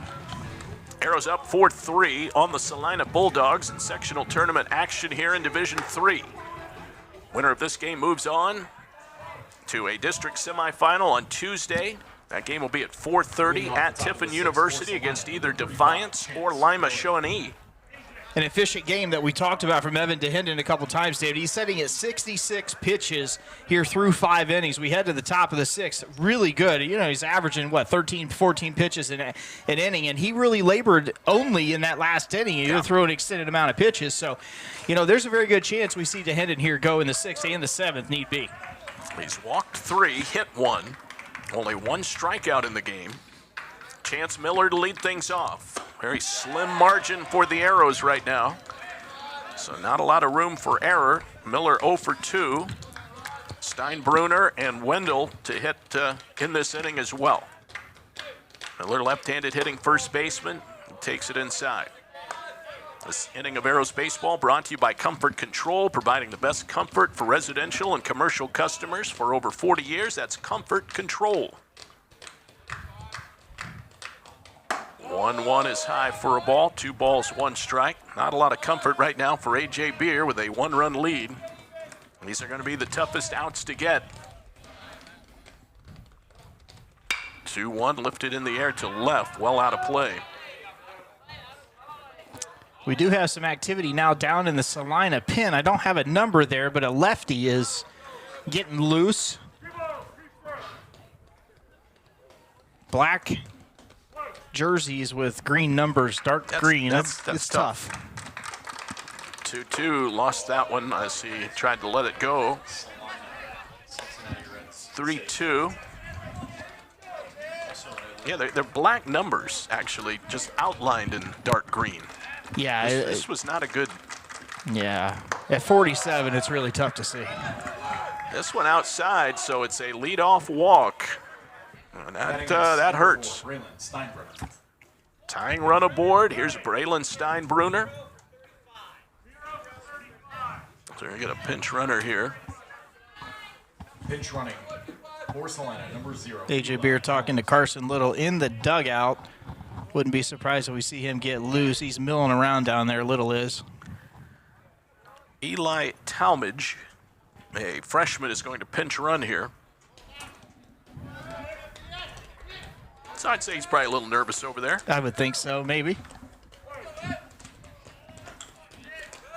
Runner at first, Steinbrunner at the plate. By the way, Trent Summers re-entered the ball game after Dylan Deere came in to run for him. 4-3 Ashland. We're in the top half of the 6th inning. Steinbrunner squares and bunts it foul. Looks like we have identified Wes Graber as the man throwing. So he is their center fielder. So we can see some shifting around if he comes in. I would imagine Wendell might go out there and play. That makes sense. No balls, 1 strike. Steinbrunner. 0 for 2 in the ball game against DeHenden, who has been excellent. No balls and 1 strike.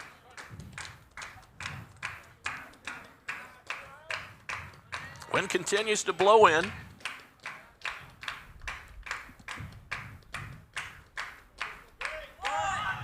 Squares, he misses.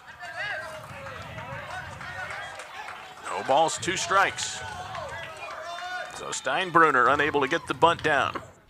Wendell is on deck.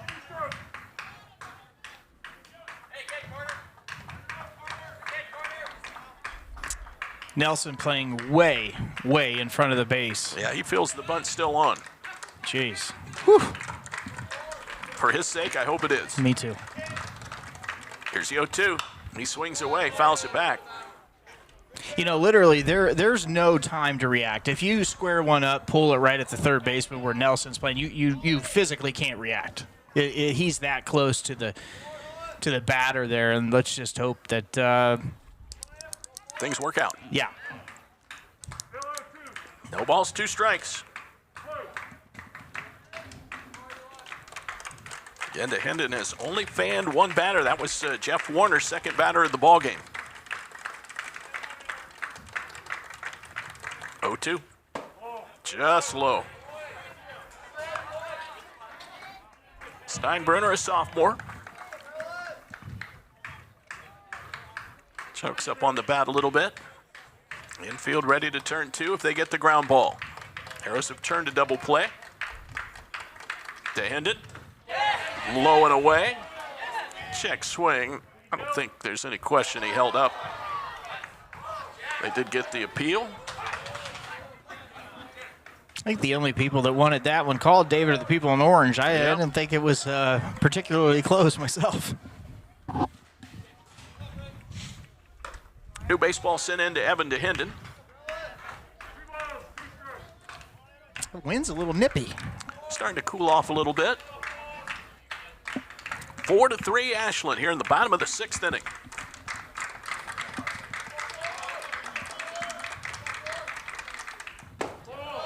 Lost that one.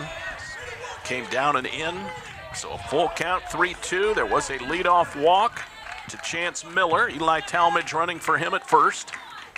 And David, that is Carson Little getting loose down in the Arrows pen. A little warming. We saw Graber warming for Seatown. This one socked toward left field. Mangus coming in a few steps and hauls it in. Steinbrunner out. One gone. Here's Tanner Wendell. He doubled his last time up. 75 pitches now, 76 pitches, 77 pitches now for DeHenden. It catches up as I get reception there from Verizon. He's getting up there. So high 70s right now. Dangerous hitter at the plate. 1-run advantage for Ashland in the sectional tournament opener. That's outside. Let's not forget, Wendell got this rally started there where they got 2 runs in the top half of their 5th for Celina with that bullet to the wall there in right center field. Yeah, probably the hardest hit ball of the day. 1-0. That one fouled back, out of play. 1 ball and 1 strike. Again, the sun is a factor at this time of the evening for the right fielder, center fielder, first and second baseman. 1 ball, 1 strike. He deals. Wave and a miss. Got him to go after a bad ball down and in. Wendell about came out of his spikes on that swing. 1 ball, 2 strikes. So let's see what DeHenden comes back with here. Climb the ladder. Tried the backdoor slider there. It's a really, really good pitch. Froze Wendell at the dish, too. 2-2. The visitors from Mercer County trying to rally here in the 6th inning. Ashland up 4-3. Tourney opener for both teams. Talmadge, not much of a lead over there at first.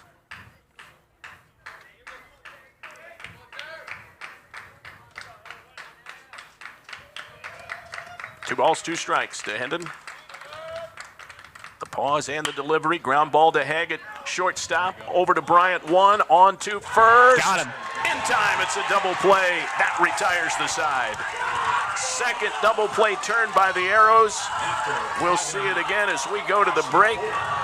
Wendell grounds into the 6-4-3 double play to retire the side. No harm from the leadoff walk. No hits, no errors, and no one left on base. We go to the home 6th. It's Ashland 4, Celina 3. Come visit the South Street Grill in downtown Ashland, the official watch location every Friday night during the Arrows football season. You can catch all the action in the bar area on the big screens. Elevated casual dining in downtown Ashland, steaks, seafood, hand-patted burgers, vegetarian options, salads, and a huge kids menu. Something for everyone in a completely renovated, historic building. South Street Grill, your home for Arrows football.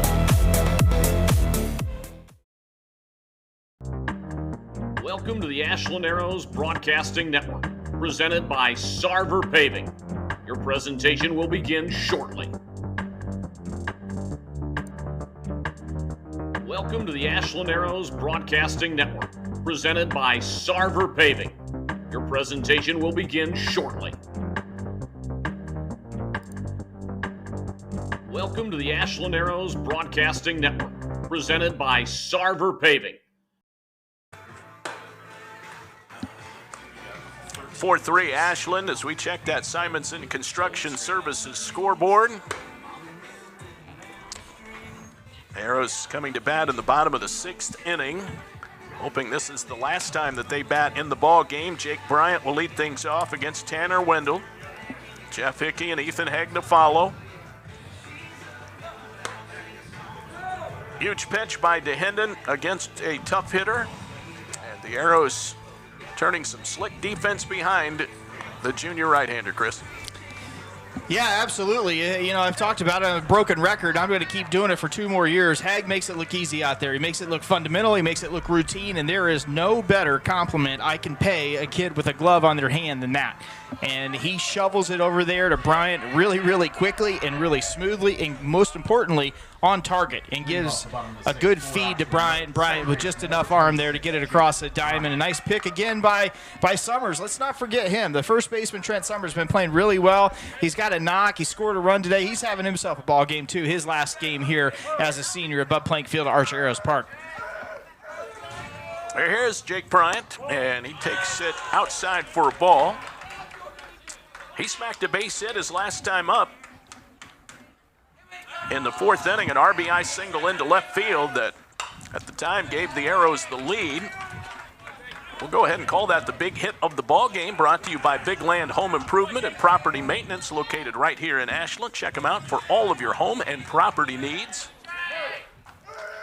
You know, Arrows in a good spot, too. They got the 9-hole hitter, Bryant. They like him. A.J. Beer looks at him as a leadoff hitter, and then they get right back to the top. So Arrows in a good prime position here in the bottom half of the 6th. You know, if they wanted to script it, I think it's scripted perfectly for them here to maybe get another run across the plate. They would feel very good about an insurance run or 3.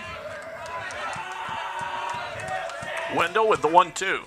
Strike 3 call, outside corner. An absolute flaming fastball. Next for Ashland, designated hitter number 11, Jeff Hickey. That is his 5th strikeout. And Jeff Hickey will step to the plate. 1 for 4 in the ballgame. Yeah, Hickey, nice job here. Hits in the leadoff spot. If we get him on, Jeff can flat out pick him up, put him down too. So we could see him in motion. He gets at first base, try to get something going, and Haig, don't forget, is on deck. Ground ball to second. Maxwell cannot handle it. He has been excellent all day, and that one just ate him up. Jeff Hickey aboard on the fielding error.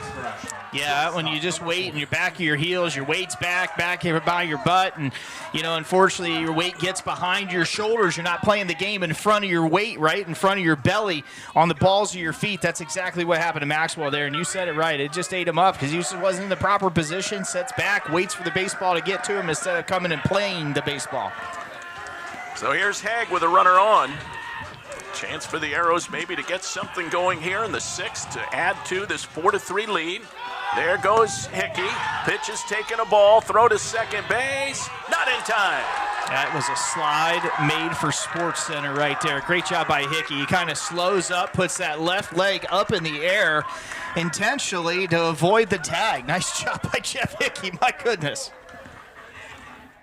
I believe this is his 8th game, Chris. That is his 7th stolen base. Mm-hmm. Well, he plays cornerback and wide receiver, so he ought to be able to pick him up, put him down. 1-0 to Haig, low for a ball. So a key steal, runner in scoring position. You know what we call him in the fall, David? I do not. Jeff Picky. Okay, yeah, very nice. Brandon Gunter to my left knows that. 2 balls, no strikes.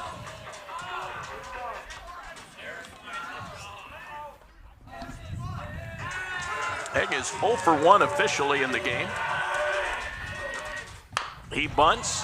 This will be Wendell waiting on Maxwell. He gets to the spot. It's a 1-4 sacrifice. Haig has laid down 2 sack bunts in the ball game, plus he's drawn a walk. Number 36, Tanner Wolf. Hickey advances to third base. Here's Tanner Wolf, 2 gone. Curious if Haig did that himself, David, or if that was a called sack. You know, there's 2 outs now. Hickey obviously can move. If there's a pass ball, there's no doubt Hickey's going to come towards home. But you take the bat out of a guy hitting 4+, you know, if it's a called one, and, you know, maybe, who knows, if he can get it right in a position, he's going to be safe. But nonetheless, we'll ask A.J. Beer that postgame what the thought was there with that. Might have tried to bunt for a hit there. For sure, for sure.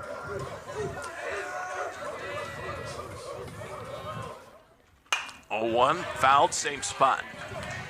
Tanner Wolf at the plate. 1 for 2. Arrows have 7 hits in the ball game.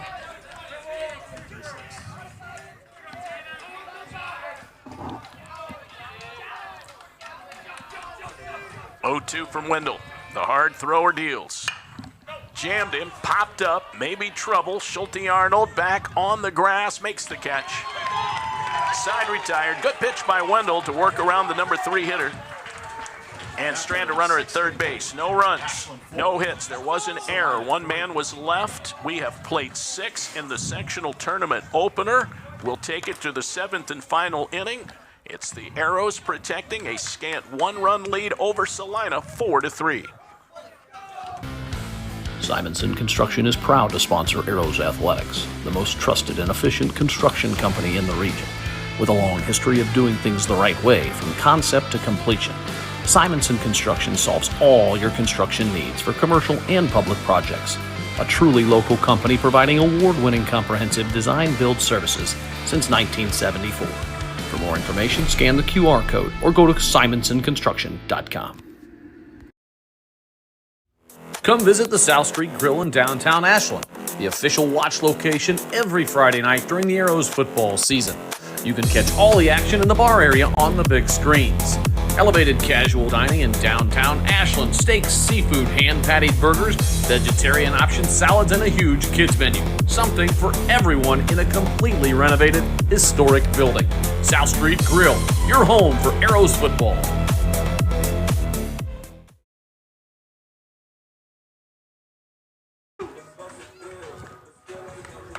4-3 Ashland. We go to the 7th inning. Last chance for the Celina Bulldogs. This game could not be any tighter. Evan DeHenden comes back out. Carson Little continues to heat up for the Arrows in case he is needed. Luke Maxwell will lead things off. It'll be the 8, 9, and 1 hitters due up for Celina. Maxwell a walk and also has been hit by a pitch.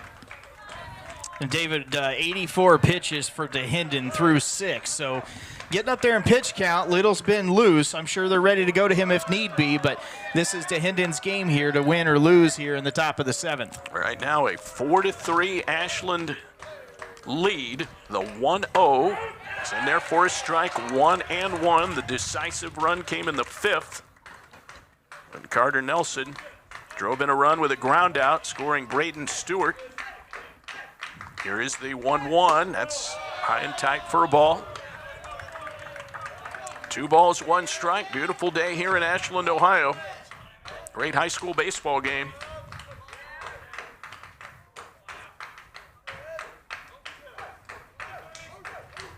2-1.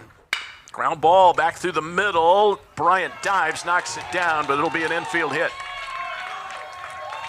Bryant got that one with his glasses Yeah, there. That sure one did. popped up there, hit him right in the face. Up next for Celina, number 13, Wes Graber.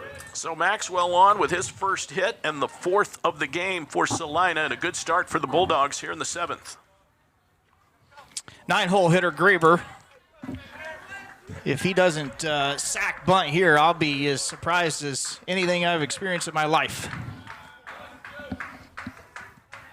He already has 1 sack bunt in the ball game. He does square. That's taken a strike, and the throw from Wolf goes down the right field line on an errant pickoff throw.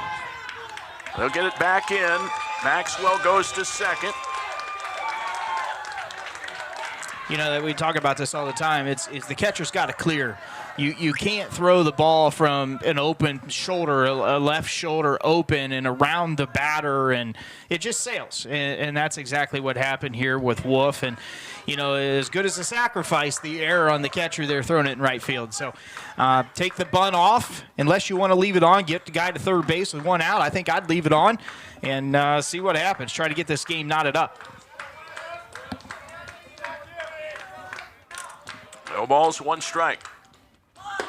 That's high, outside.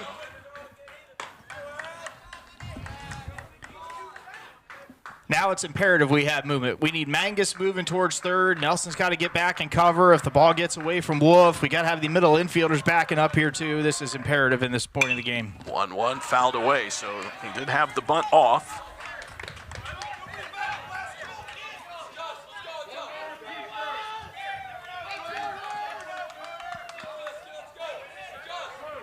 1 ball, 2 strikes. DeHenden pitching, trying to stay away from Graber. Now 2-2. Runner at second base. Nobody out here in the 7th. Arrows 3 outs away from moving on to a district semifinal.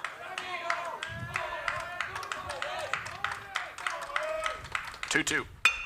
Didn't mean to hit it as he got jammed. It's a roller to Bryant. He cannot make the pickup. Kept it in front of him. Well, first of all, the pitch got right in on the fists of Graber. Didn't get good contact. Rolled it slowly out to Bryant. It does move Maxwell to third. So 2 errors in the inning on Ashland. A.J. Beer comes out. That might be it for DeHenden. We'll see. The normally sure-handed Jake Bryant unable to pick that one up on the slow roller. First and third for Celina. And the Arrows making it a little tougher on themselves, Chris, with some miscues. Well, it's like investing. What do you want your money to do when it's invested? You want it to compound. Unfortunately, that's what happens with errors. They compound. And, you know, you saw Tanner Wolf throw it in right field. Then you get a would-be routine ground ball. We'll call it that to Jake Bryant, second base. And, you know, he kicks it. And unfortunately now there's nobody out. Runners at first and second base, and we're back to the top of the lineup with Brody Schulte-Arnold, and we've seen him handle the bat. He's only 2 for 3 today and hit 2 balls hard. DeHenden stays on, first and third, 4-3 Ashland. That's high. Came with the heat that time. Schulte-Arnold, a junior.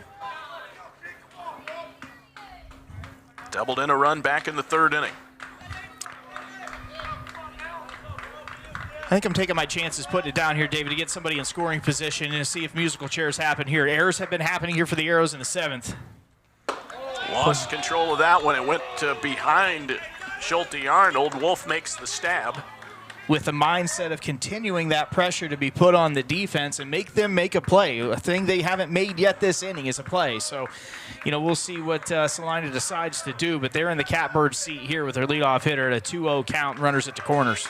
That's Maxwell with the tying run at third. Here's the 2-0 pitch, and that one's fouled back off the top of the mask of plate umpire John Davis.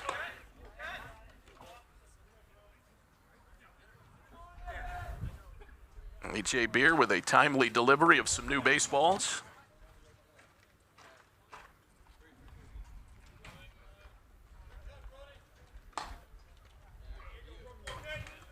And John wears the ball cap with the only the mask, not any kind of helmet. I'm out. I'm wearing a helmet. 2 balls, 1 strike. Runner takes off from first. There's a throw. It's going to be cut off by Bryant. Pitch was a strike, 2-2. So Graber swipes second base. Arrows were hoping to catch Maxwell dancing off third. He wasn't going anywhere. Base hit here could do major damage. DeHenden battling at 2-2 to the leadoff hitter. Low and away, it gets away. Wolf slowed it down enough to the right where Maxwell did not want to chance it. Well, you got first base occupied. I'm not in favor of putting him on here. I'm coming right at him, and I'm going to try give my chances here, David, and not giving in another walk here and have to start to line up over or another bat over, right? You're at 98 pitches, 99th pitch for DeHenden's coming, so he's just about done here for the day, one would think. 3-2, he poured that one right over. It's fouled back by Brody Schulte-Arnold. I'm going to go with Bulldogs trying to come off the mat here. I'm going to go with BSA. That's what they call him at school. I'm going there. What do you think? 3-2. Inside, it hit him on the shoulder. I think we're going to see Carson Little now. A.J. Beer out of the dugout. This will be his second mound visit of the inning. Bases are loaded for Celina. Jeff Warner will be the hitter. Carson Little following A.J. out. Evan DeHenden, what an effort he put in today. The junior, right around the 100 pitch mark, has kept the Arrows in the game. Right now he leaves with the lead, but Carson Little will inherit a bases-loaded jam. We'll pause for this pitching change timeout. This call to the bullpen presented by Ashland's Linway Restaurant, quality food and service since 1951. We're back with more play-by-play in just a moment on the Ashland Arrows Broadcasting Network. Ashland isn't just where we work, it's our home. From glorious country to Main Street parades, we're proud to be part of what makes this town special. At Bill Harris Dealerships, being a key member of the community is one of our core values. But it's more than that. It's a responsibility. Because without Ashland, without you, we wouldn't be here. So stay golden, Ashland. Bill Harris Dealerships, the name you know and trust. Need a construction team that can do it all? Bo Lacey Construction delivers experience you can trust, done right on time, with free estimates and special financing offered for roofing, siding, gutters, windows, bathrooms, decks, to the highest standards of excellence, quality, and knowledge in the industry. Bring your next project to life with Bo Lacey Construction.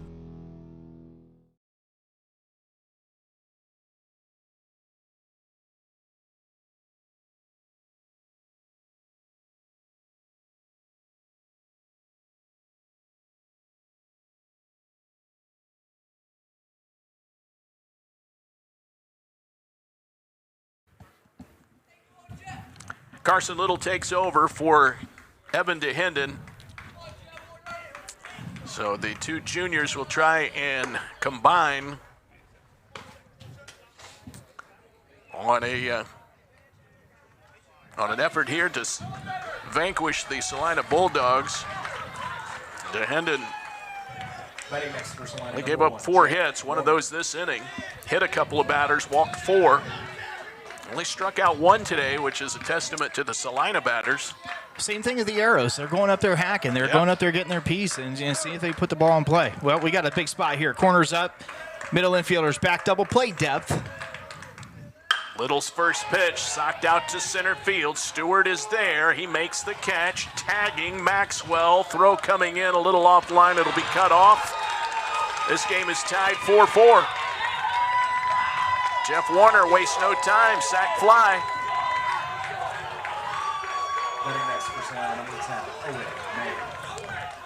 Wes Graber tags up, he moves to third. You know, the problem is the throw comes in and they appeal it there with the baseball going to second base and did not leave early.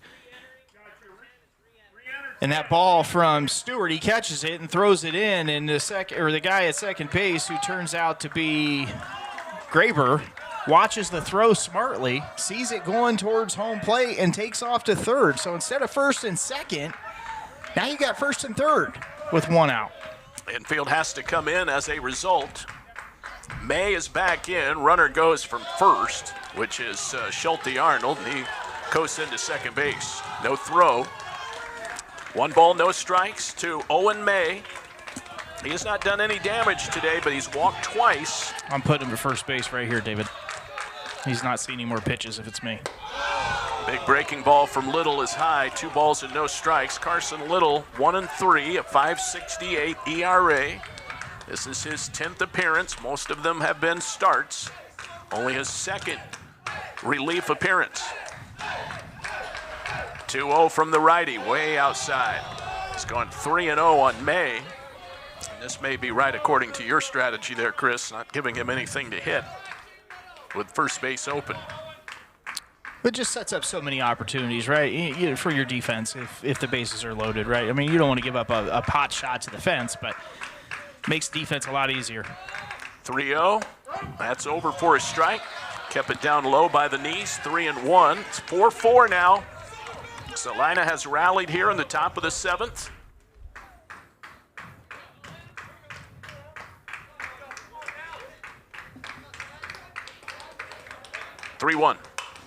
fouled back, so he's battled back to a full count. The runners on base, still the responsibility of DeHenden.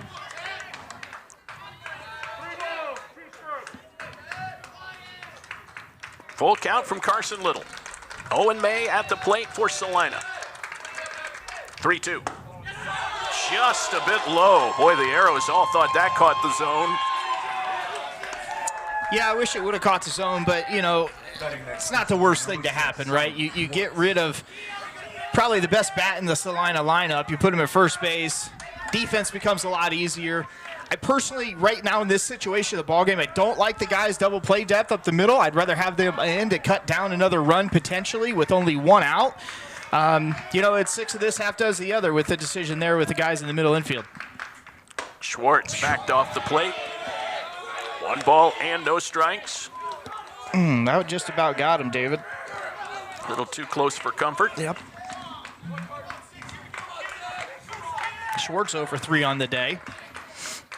Set it on the ground every time. 1-0. That's a strike outside corner, 1-1. We're in the top of the 7th inning, sectional tournament baseball. Ashland and Celina. Ashland is the number 4 seed in the district. Celina number 6. Here is the 1-1. Wave and a miss on a breaking ball. It's got him down on the ropes now, 1-2 with 1 out. Boy, a strikeout could come in handy right here. In fact, a couple of them. Outfield pretty shallow. Schwartz is the cleanup hitter. That one way outside, 2-2. If you're wondering at home with the Arrows what's going to happen when their bottom half of the 7th happens, Noah Merrill, the 4-hole hitter, Brayton Stewart, and Trent Summers, the scheduled hitters.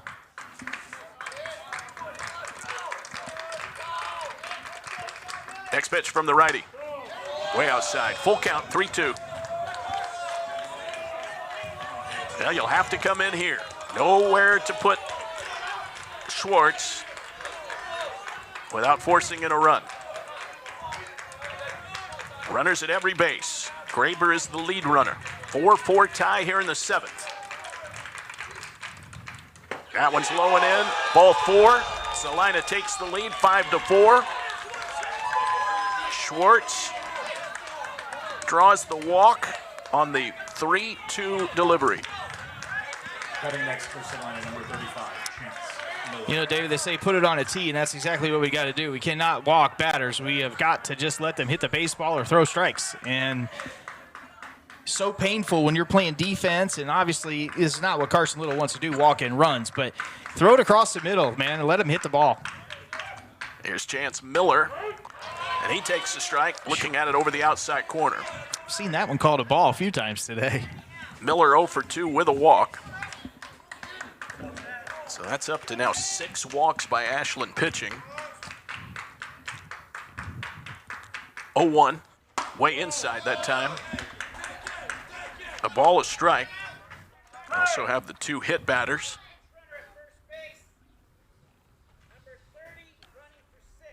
All right, so we've got Hunter Messner, another freshman, coming out Pitch running of the dugout to run for Schwartz. Messner.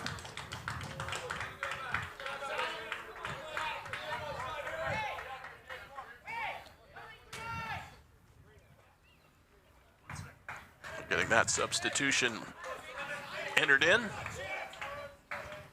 Miller ready to continue. 5-4 Celina here in the 7th. Here is the 1-1. Big breaking ball. Just did not have a whole lot of movement to it. Stayed high and outside. 2 balls, 1 strike. Runners everywhere for Celina. Schulte Arnold, the lead runner, at 3rd. May at 2nd. Messner at 1st. A wave and a miss. Did not have that timed up. 2-2. A big pitch there for Little to get a swing and a miss there. Gets the count level 2-2. Boy, a strikeout, David. Go a big distance here for the Arrows. 2-2 from Little. Swing and a miss. Got him on strikes. Came back with the fastball. Carson Little's first. Up next A for Celina, number 4, Suds Braden strikeout. That'll bring Braylon Steinbrunner to the plate. He's 0 for 3. Runners at every base, but now 2 gone. 1-run lead for Celina. Little trying to keep it that way. Steinbrunner is the 8th man to bat this inning.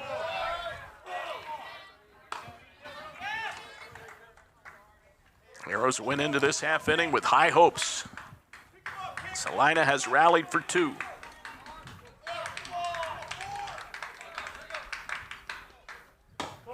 That's outside. 2-0. Good hitters count for Steinbrunner, the sophomore. And the Arrows just keep calling that spinner pitch from the dugout, and that's 2 of them now on the first 2 pitches to Steinbrunner, both for balls. And there's a fastball that catches the plate, right? So, I think that's one thing you got to realize. We throw these spinner pitches, and we're just not getting them across for strikes here from Little. When he rears back, throws a fastball, and doesn't try to overthrow it, oftentimes across the plate for a strike. 2 gone. 2-1 now.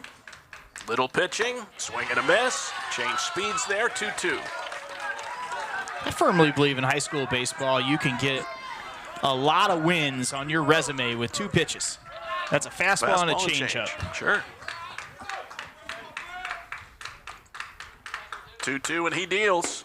Just low, full count. A lot of pressure on here now with all the runners moving. 2 outs, 3-2. Put it on a tee. Wendell is the on-deck batter. 3-2, runners go. Swing and a miss, high fastball. Back-to-back Ks for Carson Little. He strands the bases loaded, but 2 big runs for Celina. They did it on 1 hit. There were 2 errors by the Arrows, and 3 runners were left on base. We'll take it to the bottom of the 7th inning. Ashland needs 1 to tie, 2 to win it. It's 5-4 Bulldogs.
Well, the moment of truth arriving for the Ashland Arrows as we go to the bottom half of the 7th inning. Celina rallying for 2 in the top of the 7th to stave off elimination.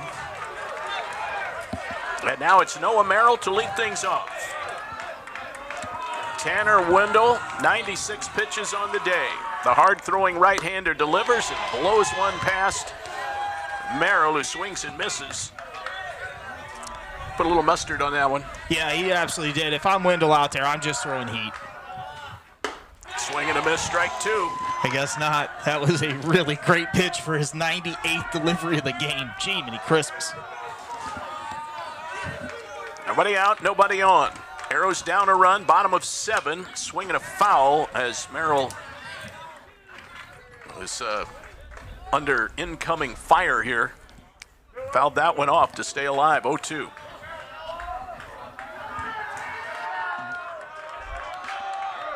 No balls, 2 strikes.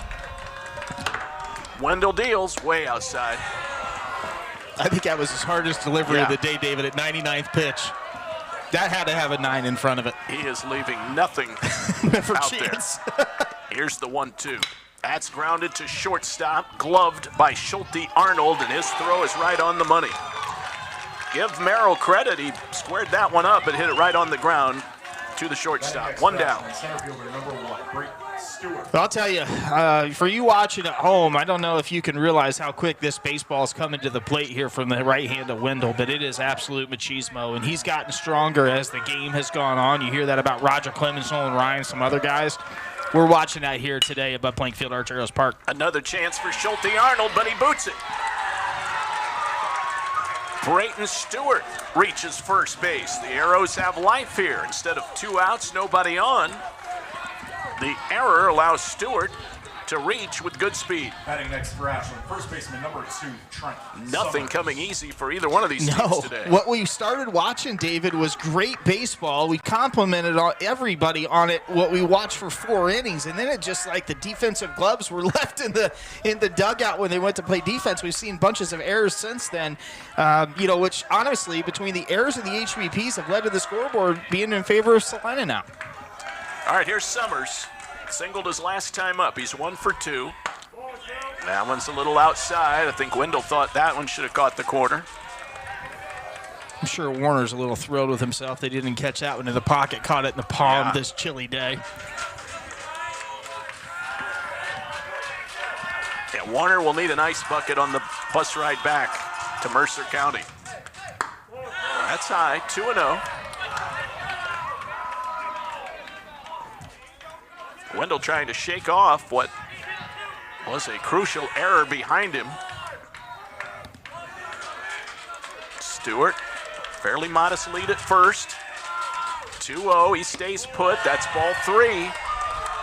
3 balls, no strikes. It couldn't be any tighter here. 5-4 Bulldogs. Bottom of the 7th. David, Sectional action. pitch 106 coming here from Wendell. Had Graber warming up earlier. 3-0. That's at the knees for a strike. 3-1. Graber is the center fielder, so he might be the first guy to come in if necessary. There's a strategy in putting the take sign on here with a 3-1 count. Fouled back.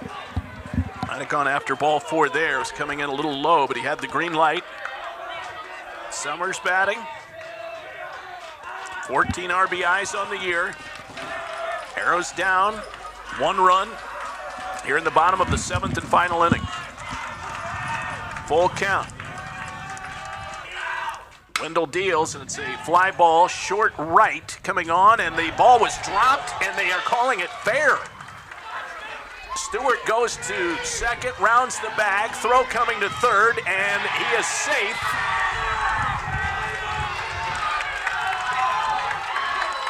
May could not make the catch, and it was called fair. It looked like he might have been stepping over the line when he made contact. I'll tell you, if we had Major League Baseball here, there's a challenge coming. That's how close that play was. Yeah. There's no question about that. No big argument from John Dorner. He has called time, and he is headed out to the mound. I think he lost it in the sun, David. I mean, he was there in plenty of time, was Terror, and I think he just lost it in the sun, and fortunate for the Arrows.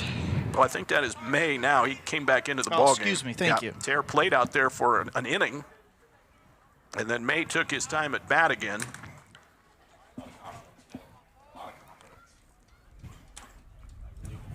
I'm not sure how they scored that one, Chris, but I would think That's an error. It was a tough play, but hit him in the glove. But we'll see how they do that. That's secondary, but the Arrows have runners at first and third. 1 out. The batter is Nelson. Arrows couldn't ask for a better opportunity here. They've had a gift, They gave him a hit. so we'll go with a hit for Trent Summers. Gardner Nelson batting. He has an RBI in the ball game, trying to tie it up. A lot of different ways a run can score here. Stewart with good speed at third.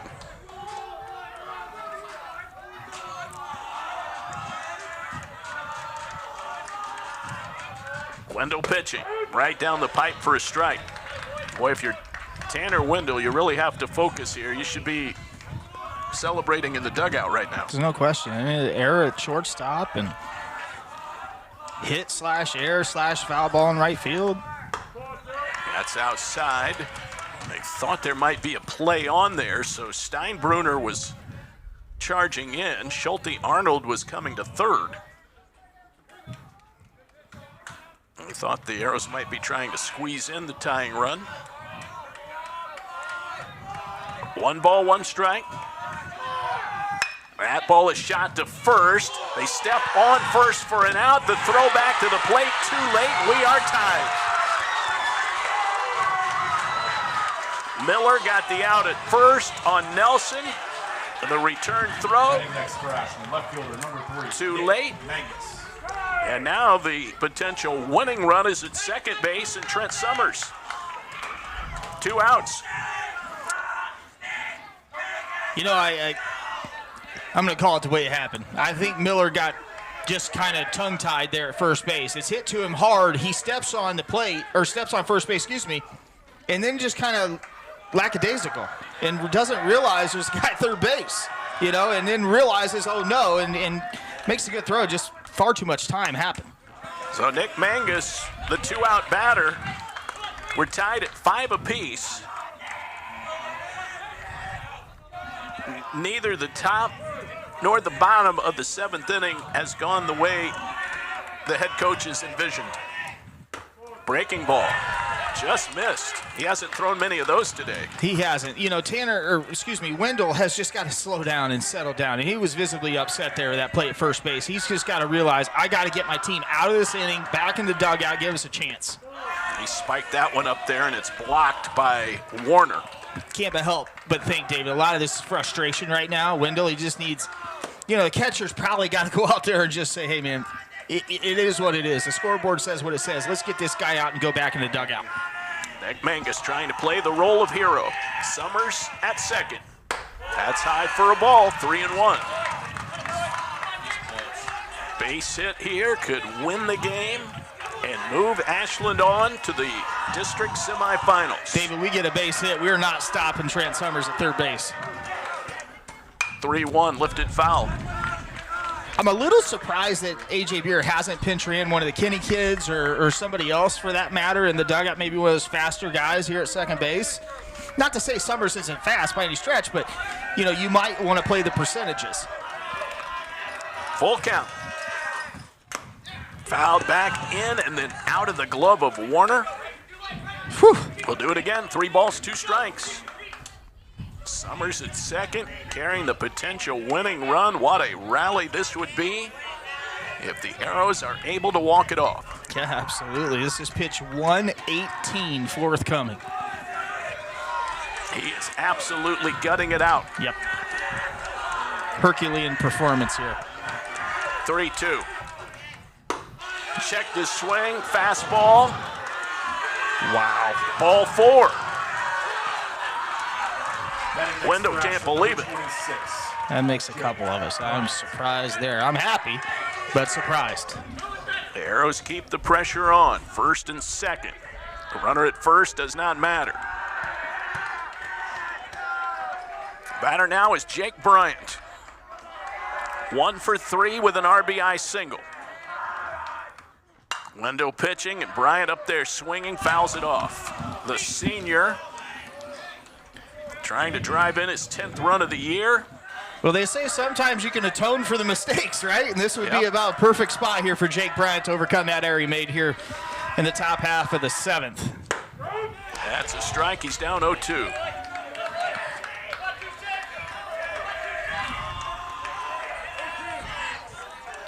Summers at second, Mangus at first. 0-2 from Wendell. Just low. I thought John Davis was going to ring him up. Well, he stepped back with a right foot, David, back behind himself, and I thought he was going to ring, but he didn't. 1 ball, 2 strikes. Bryant trying to get the bat ready. 1-2. Inside. Almost clipped him in the knee. That would have hurt. That would have hurt. 90 on the kneecap. Not a lot of meat on those legs of Jake Bryant. 2-2. check-swing foul at the plate.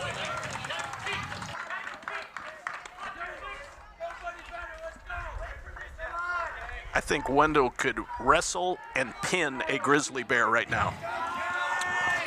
Yeah, maybe. He's got some adrenaline going. 2-2. That There one it is. socked towards center field. There it It's is. going to drop for a hit. Summers rounds third. He's headed to the plate. Here's the throw. It's caught. The tag. Too late. Summers scores. Ashland wins it 6-5. Walk-off single for the senior Jake Bryant. The Arrows win the sectional tournament opener. A walk-off win at Bud Plank Field. And the Arrows play on into the district semifinals. Jake Bryant, 2 RBI singles in the ball game. And the Arrows prevail 6-5. What a finish, Chris. Yeah, it was absolutely fantastic. I just got done saying it right before it happened with Bryant. He's got a chance to atone for the mistake he made in the top of the 7th, right? He had a couple strikeouts today. He finished his day 2 for 4, a couple strikeouts, a couple singles, a couple errors. And most importantly for him, he's not going to go home and think about this on the drive home and say, what could have been? He got the knock there and plated Trent Summers. I saw Trent Summers coming around third, and I'm thinking, man, come on, unhitch your plow, baby, get home. And he made it just in time. I want to say congratulations to Wendell. He threw a tremendous game, Tanner Wendell. He absolutely competed the entire game. He threw 124 pitches, David, throughout the course of the contest, and that kid competed, threw hard all the game long, and gave his team a chance to win. And that is a starting pitcher and a head coach. That's all you can ask for. In the 7th inning for the Arrows, 2 big runs on 2 hits. There was an error. 2 runners were left on base. It's a final. The 4th-seeded Arrows win by a final score of 6-5. Please stay tuned. Our Janney postgame show is on its way next, right around the corner, here on the Ashland Arrows Broadcasting Network. Simonson Construction is proud to sponsor Arrows Athletics, the most trusted and efficient construction company in the region. With a long history of doing things the right way from concept to completion, Simonson Construction solves all your construction needs for commercial and public projects. A truly local company providing award-winning comprehensive design-build services since 1974. For more information, scan the QR code or go to simonsonconstruction.com. Come visit the South Street Grill in downtown Ashland, the official watch location every Friday night during the Arrows football season. You can catch all the action in the bar area on the big screens. Elevated casual dining in downtown Ashland, steaks, seafood, hand-patted burgers, vegetarian options, salads, and a huge kids menu. Something for everyone in a completely renovated, historic building. South Street Grill, your home for Arrows football. Ashland isn't just where we work, it's our home. From glorious country to Main Street parades, we're proud to be part of what makes this town special. At Bill Harris Dealerships, being a key member of the community is one of our core values. But it's more than that. It's a responsibility. Because without Ashland, without you, we wouldn't be here. So stay golden, Ashland. Bill Harris Dealerships, the name you know and trust.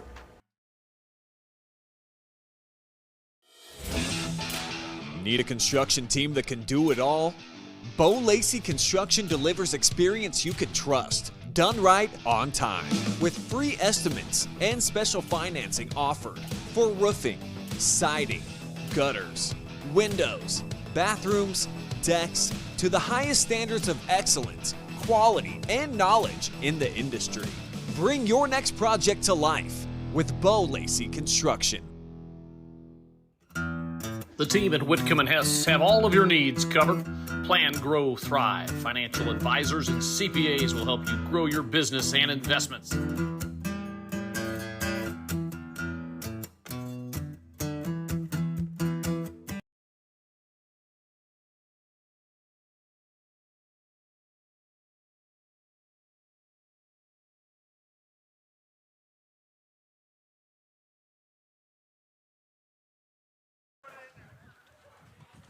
Well, welcome back, my friends. Welcome back to our Janney postgame show as the Arrows celebrate a 6-5 victory over the Celina Bulldogs. It's sectional tournament action. The Arrows pick up their 10th win of the year, and they move on. They'll be taking on the winner of Defiance and Lima Shawnee on Tuesday afternoon at Tiffin University, 4:30 p.m.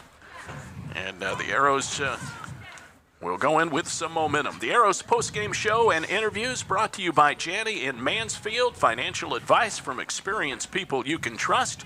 Check out Rich Story at Janney.com for all of your financial needs. The Arrows win on a walk-off. Our play of the game today, built by Bo Lacey Construction. Experience you can trust, done right on time. We'll be really thinking about what to name the play of the game today, right, Chris? I think we might go with the Jake Bryant walk-off.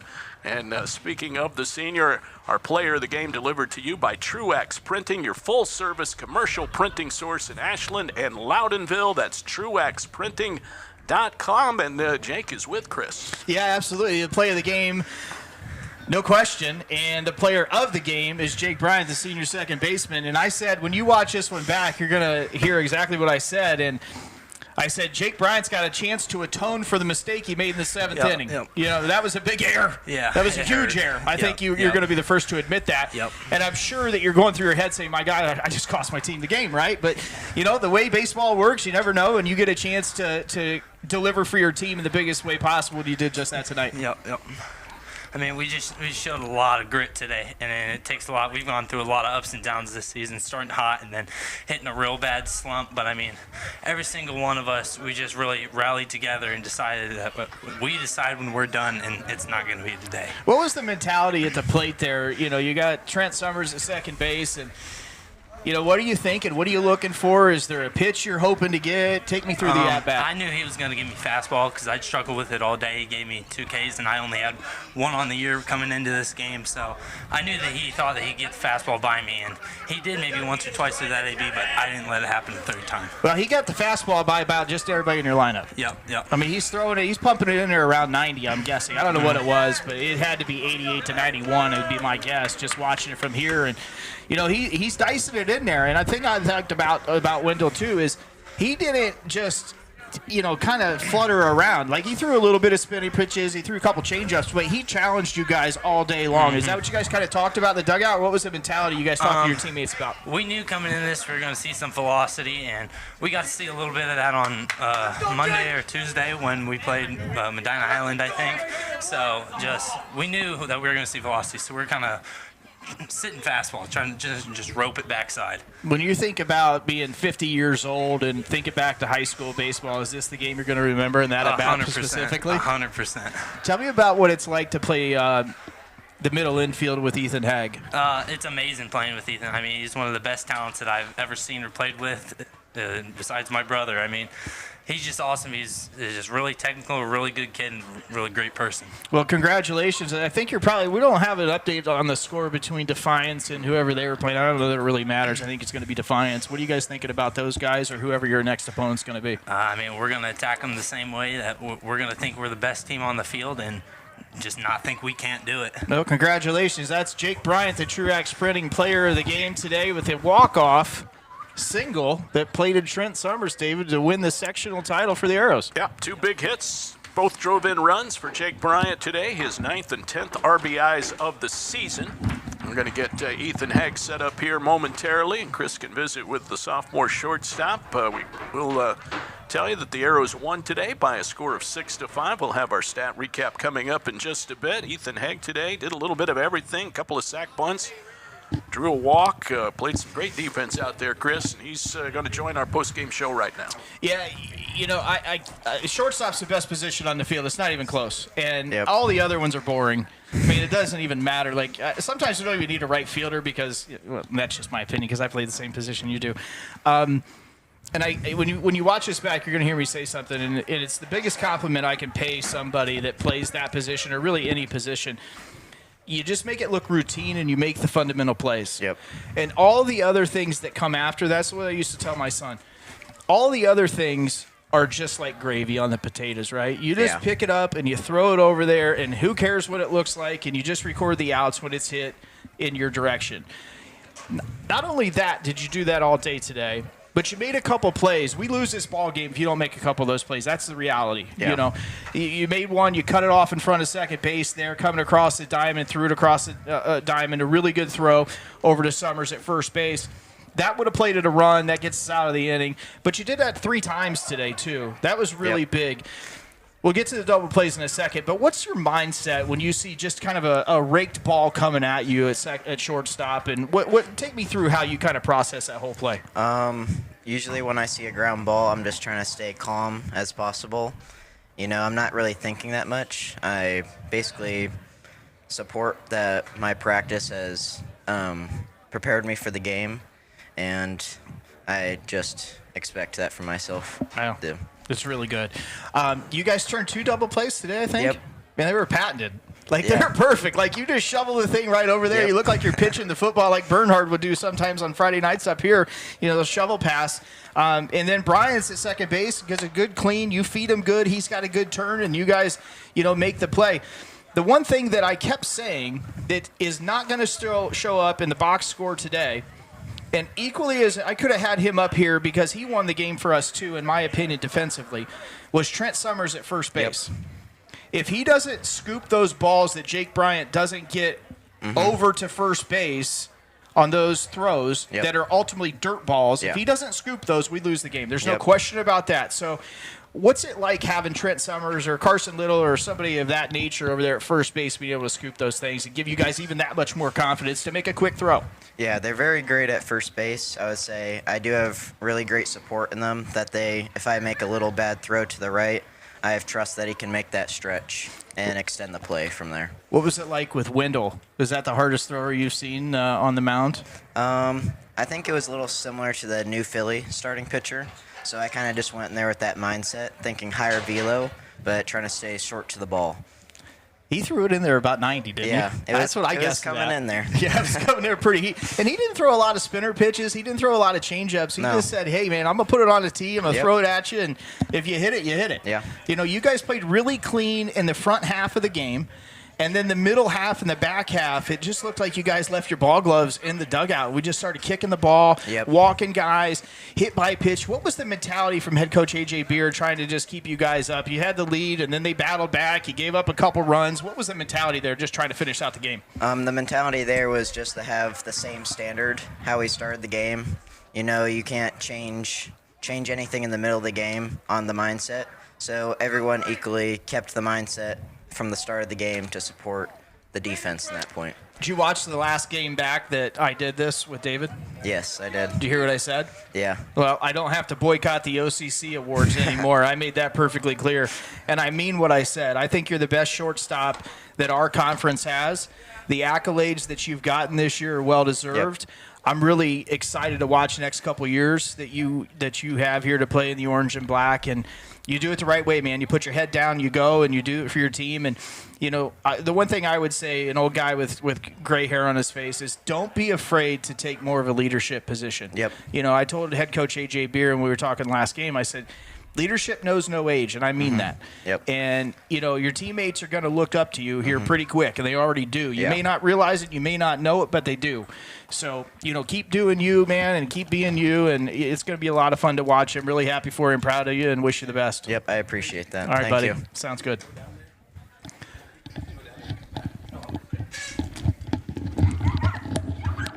Okay. We are continuing with our Janney postgame show. We thank Ethan Hagg. What a great job he did today with those 2 sacrifice bunts. We'll get AJL set up here. Give you our postgame stat recap first, brought to you by your hometown law leader, law offices of Andrew Bush, located right here in Ashland, Ohio. Ashland 6 runs, 9 hits, 2 errors, 10 left. Celina 5 runs, 4 hits, 2 errors. They left 7. Winning pitcher Carson Little goes to 2-3. Losing pitcher Tanner Wendell, he's 3-3, 2-hour and 19-minute ball game. Arrows go to 10-11. Today's winning pitcher, courtesy of Connery Manufacturing, your wastewater equipment leader, locally owned for over 40 years. Carson Little, 1 inning, 2 walks, 2 Ks. picks up his second win in relief, and that was maybe his most heroic performance of the year, just his second relief outing, Chris, but back-to-back Ks to get this game to the bottom of the seventh. Here with head coach A.J. Beer, a victorious A.J. Beer. Is that the way you scripted that when you woke up this morning? Not at all. Not at all. But, hey, I'm super proud of this group. Yeah? I mean, they are a gritty group, and we've done this a couple times this year, and I just keep saying they're adding more gray hair to my arsenal here. Yeah, well, I've already lived that life, so I know what you're talking about.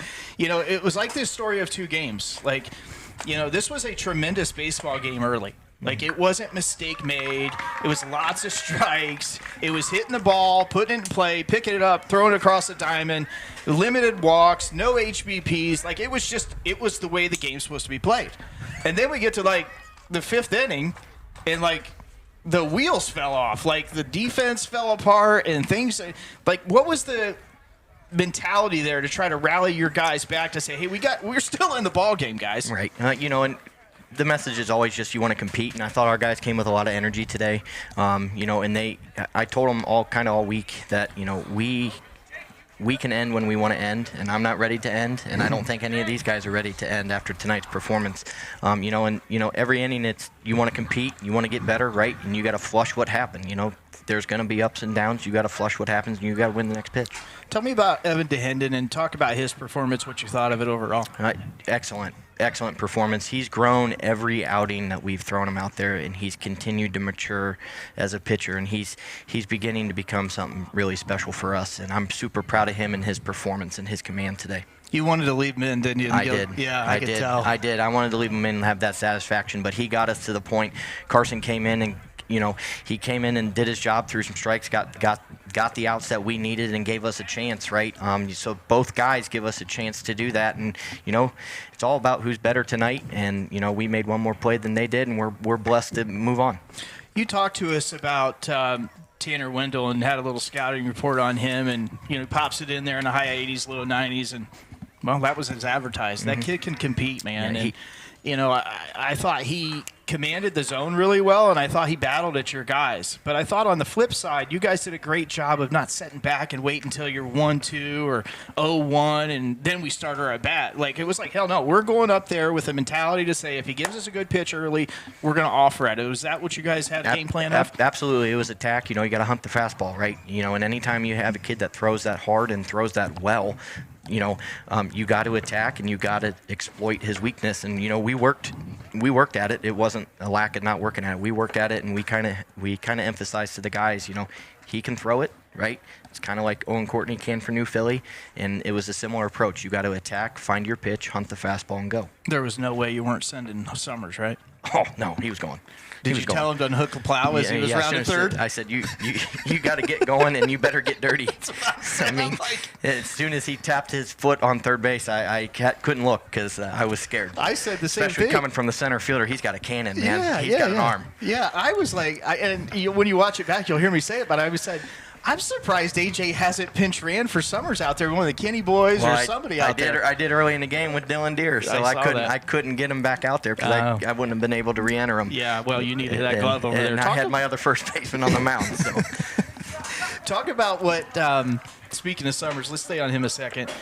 You know, he's battled for you. I mean, he hasn't had the best luck at the plate all season long, but you know, the last few games you show the trust in him defensively and you throw him out there. And I told Ethan Hegg, you're up here listening to it, and I firmly believe that we don't win the game if Summers doesn't make those plays, scooping those double play balls out of the dirt and a couple other plays. Yeah, we're fortunate to have two really good first basemen on our staff this year with Carson and Trent.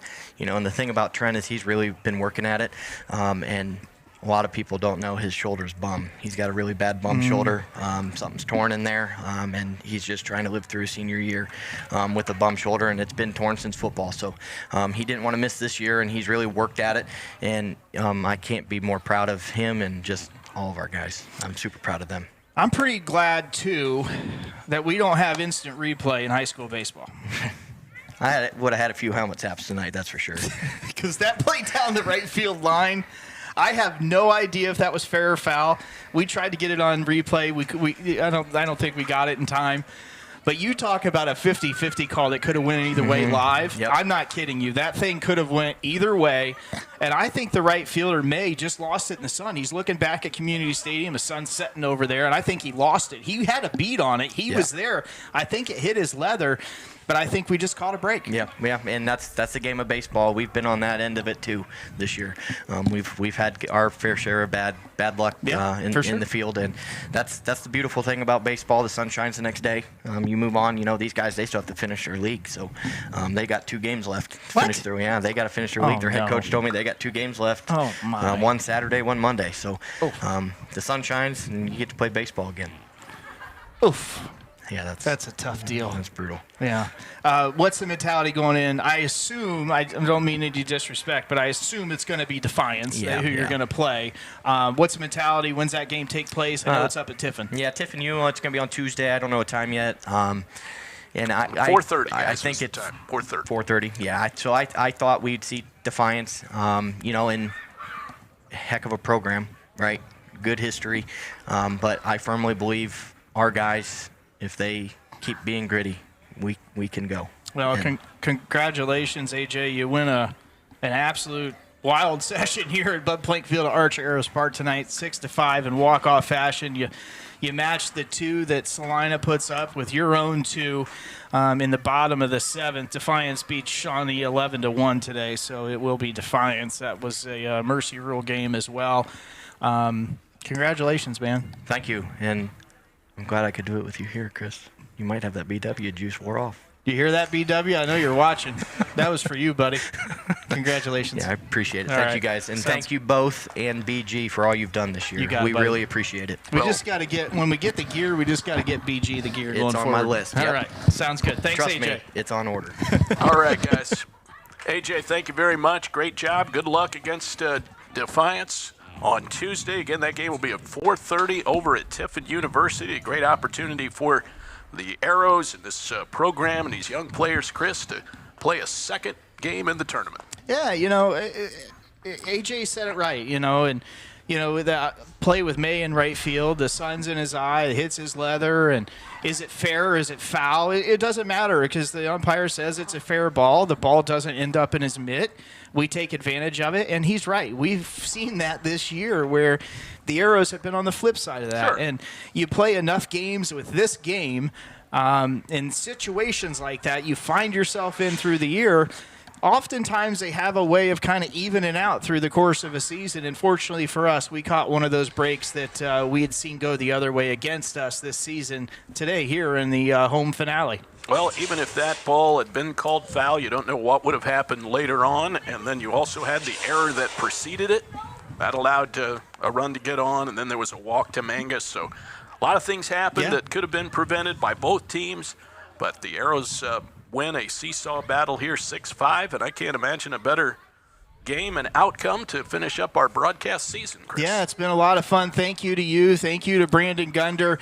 A sincere thank you to all of our partners out there in the community that support us and allow us to do this. And we have a lot of fun doing this, and I know there's people across the country that watch these games and aunts and uncles that can't come, and it means the world to me when we get notes, and you experienced that this year with baseball and basketball as well. And it's amazing the amount of following that the Arrows have for people that don't even live in the community again, and we're just thrilled and thankful to our partners that allow us to bring these to us. And a special thank you to Steve Paramore, Superintendent at Ashland City Schools, administration, Jason Goings, Josh Packard, and so on and so forth. I could be here for 10 more minutes telling thank yous. But, the best thing, I say this every time we wrap up a season, the best thing you could do if you want to thank us for doing this is just go and visit the sponsors of our programs. Sure. and visit their businesses and tell them thank you, because that's really who allows this to happen is all the people within the community, whether that be Dr. Priest or Dr. Denbo, the South Street Grill, Bo Lacey Construction, Big Land Home Improvement, whoever it might be. Those are the people that allow it to happen. So thank you to the sponsors. And again, David, thank you for joining me since BW is no longer in the community. It's been a lot of fun doing these games, basketball and baseball with you. And BG produces them every time, so it's been fantastic. We'll see you again, 8 months from now for hoops. Yeah, sure will. What a great day to end it here, and a walk-off win under the sun here at Bud playing field. So a great season for the Arrows. Hopefully it continues on Tuesday. Absolutely. All right, that's going to wrap it here. Thanks to BG. Great job at the controls all season. We thank Randy Thomas, our PA guy. He was trapped in here against his will, having to listen to us all season long. Never complained. Great guy. For Chris Mowry, David Wilson now saying goodbye from Bud playing field. Again, the final score, Ashland wins it in walk-off fashion, 6-5 over the Celina Bulldogs. They'll play again on Tuesday in the district semifinals against top seed Defiance. That'll be 4:30 Eastern Time over on the TU campus. This has been a presentation of the Ashland City Schools and the Ashland Arrows Broadcasting Network, presented by Sarver Paving.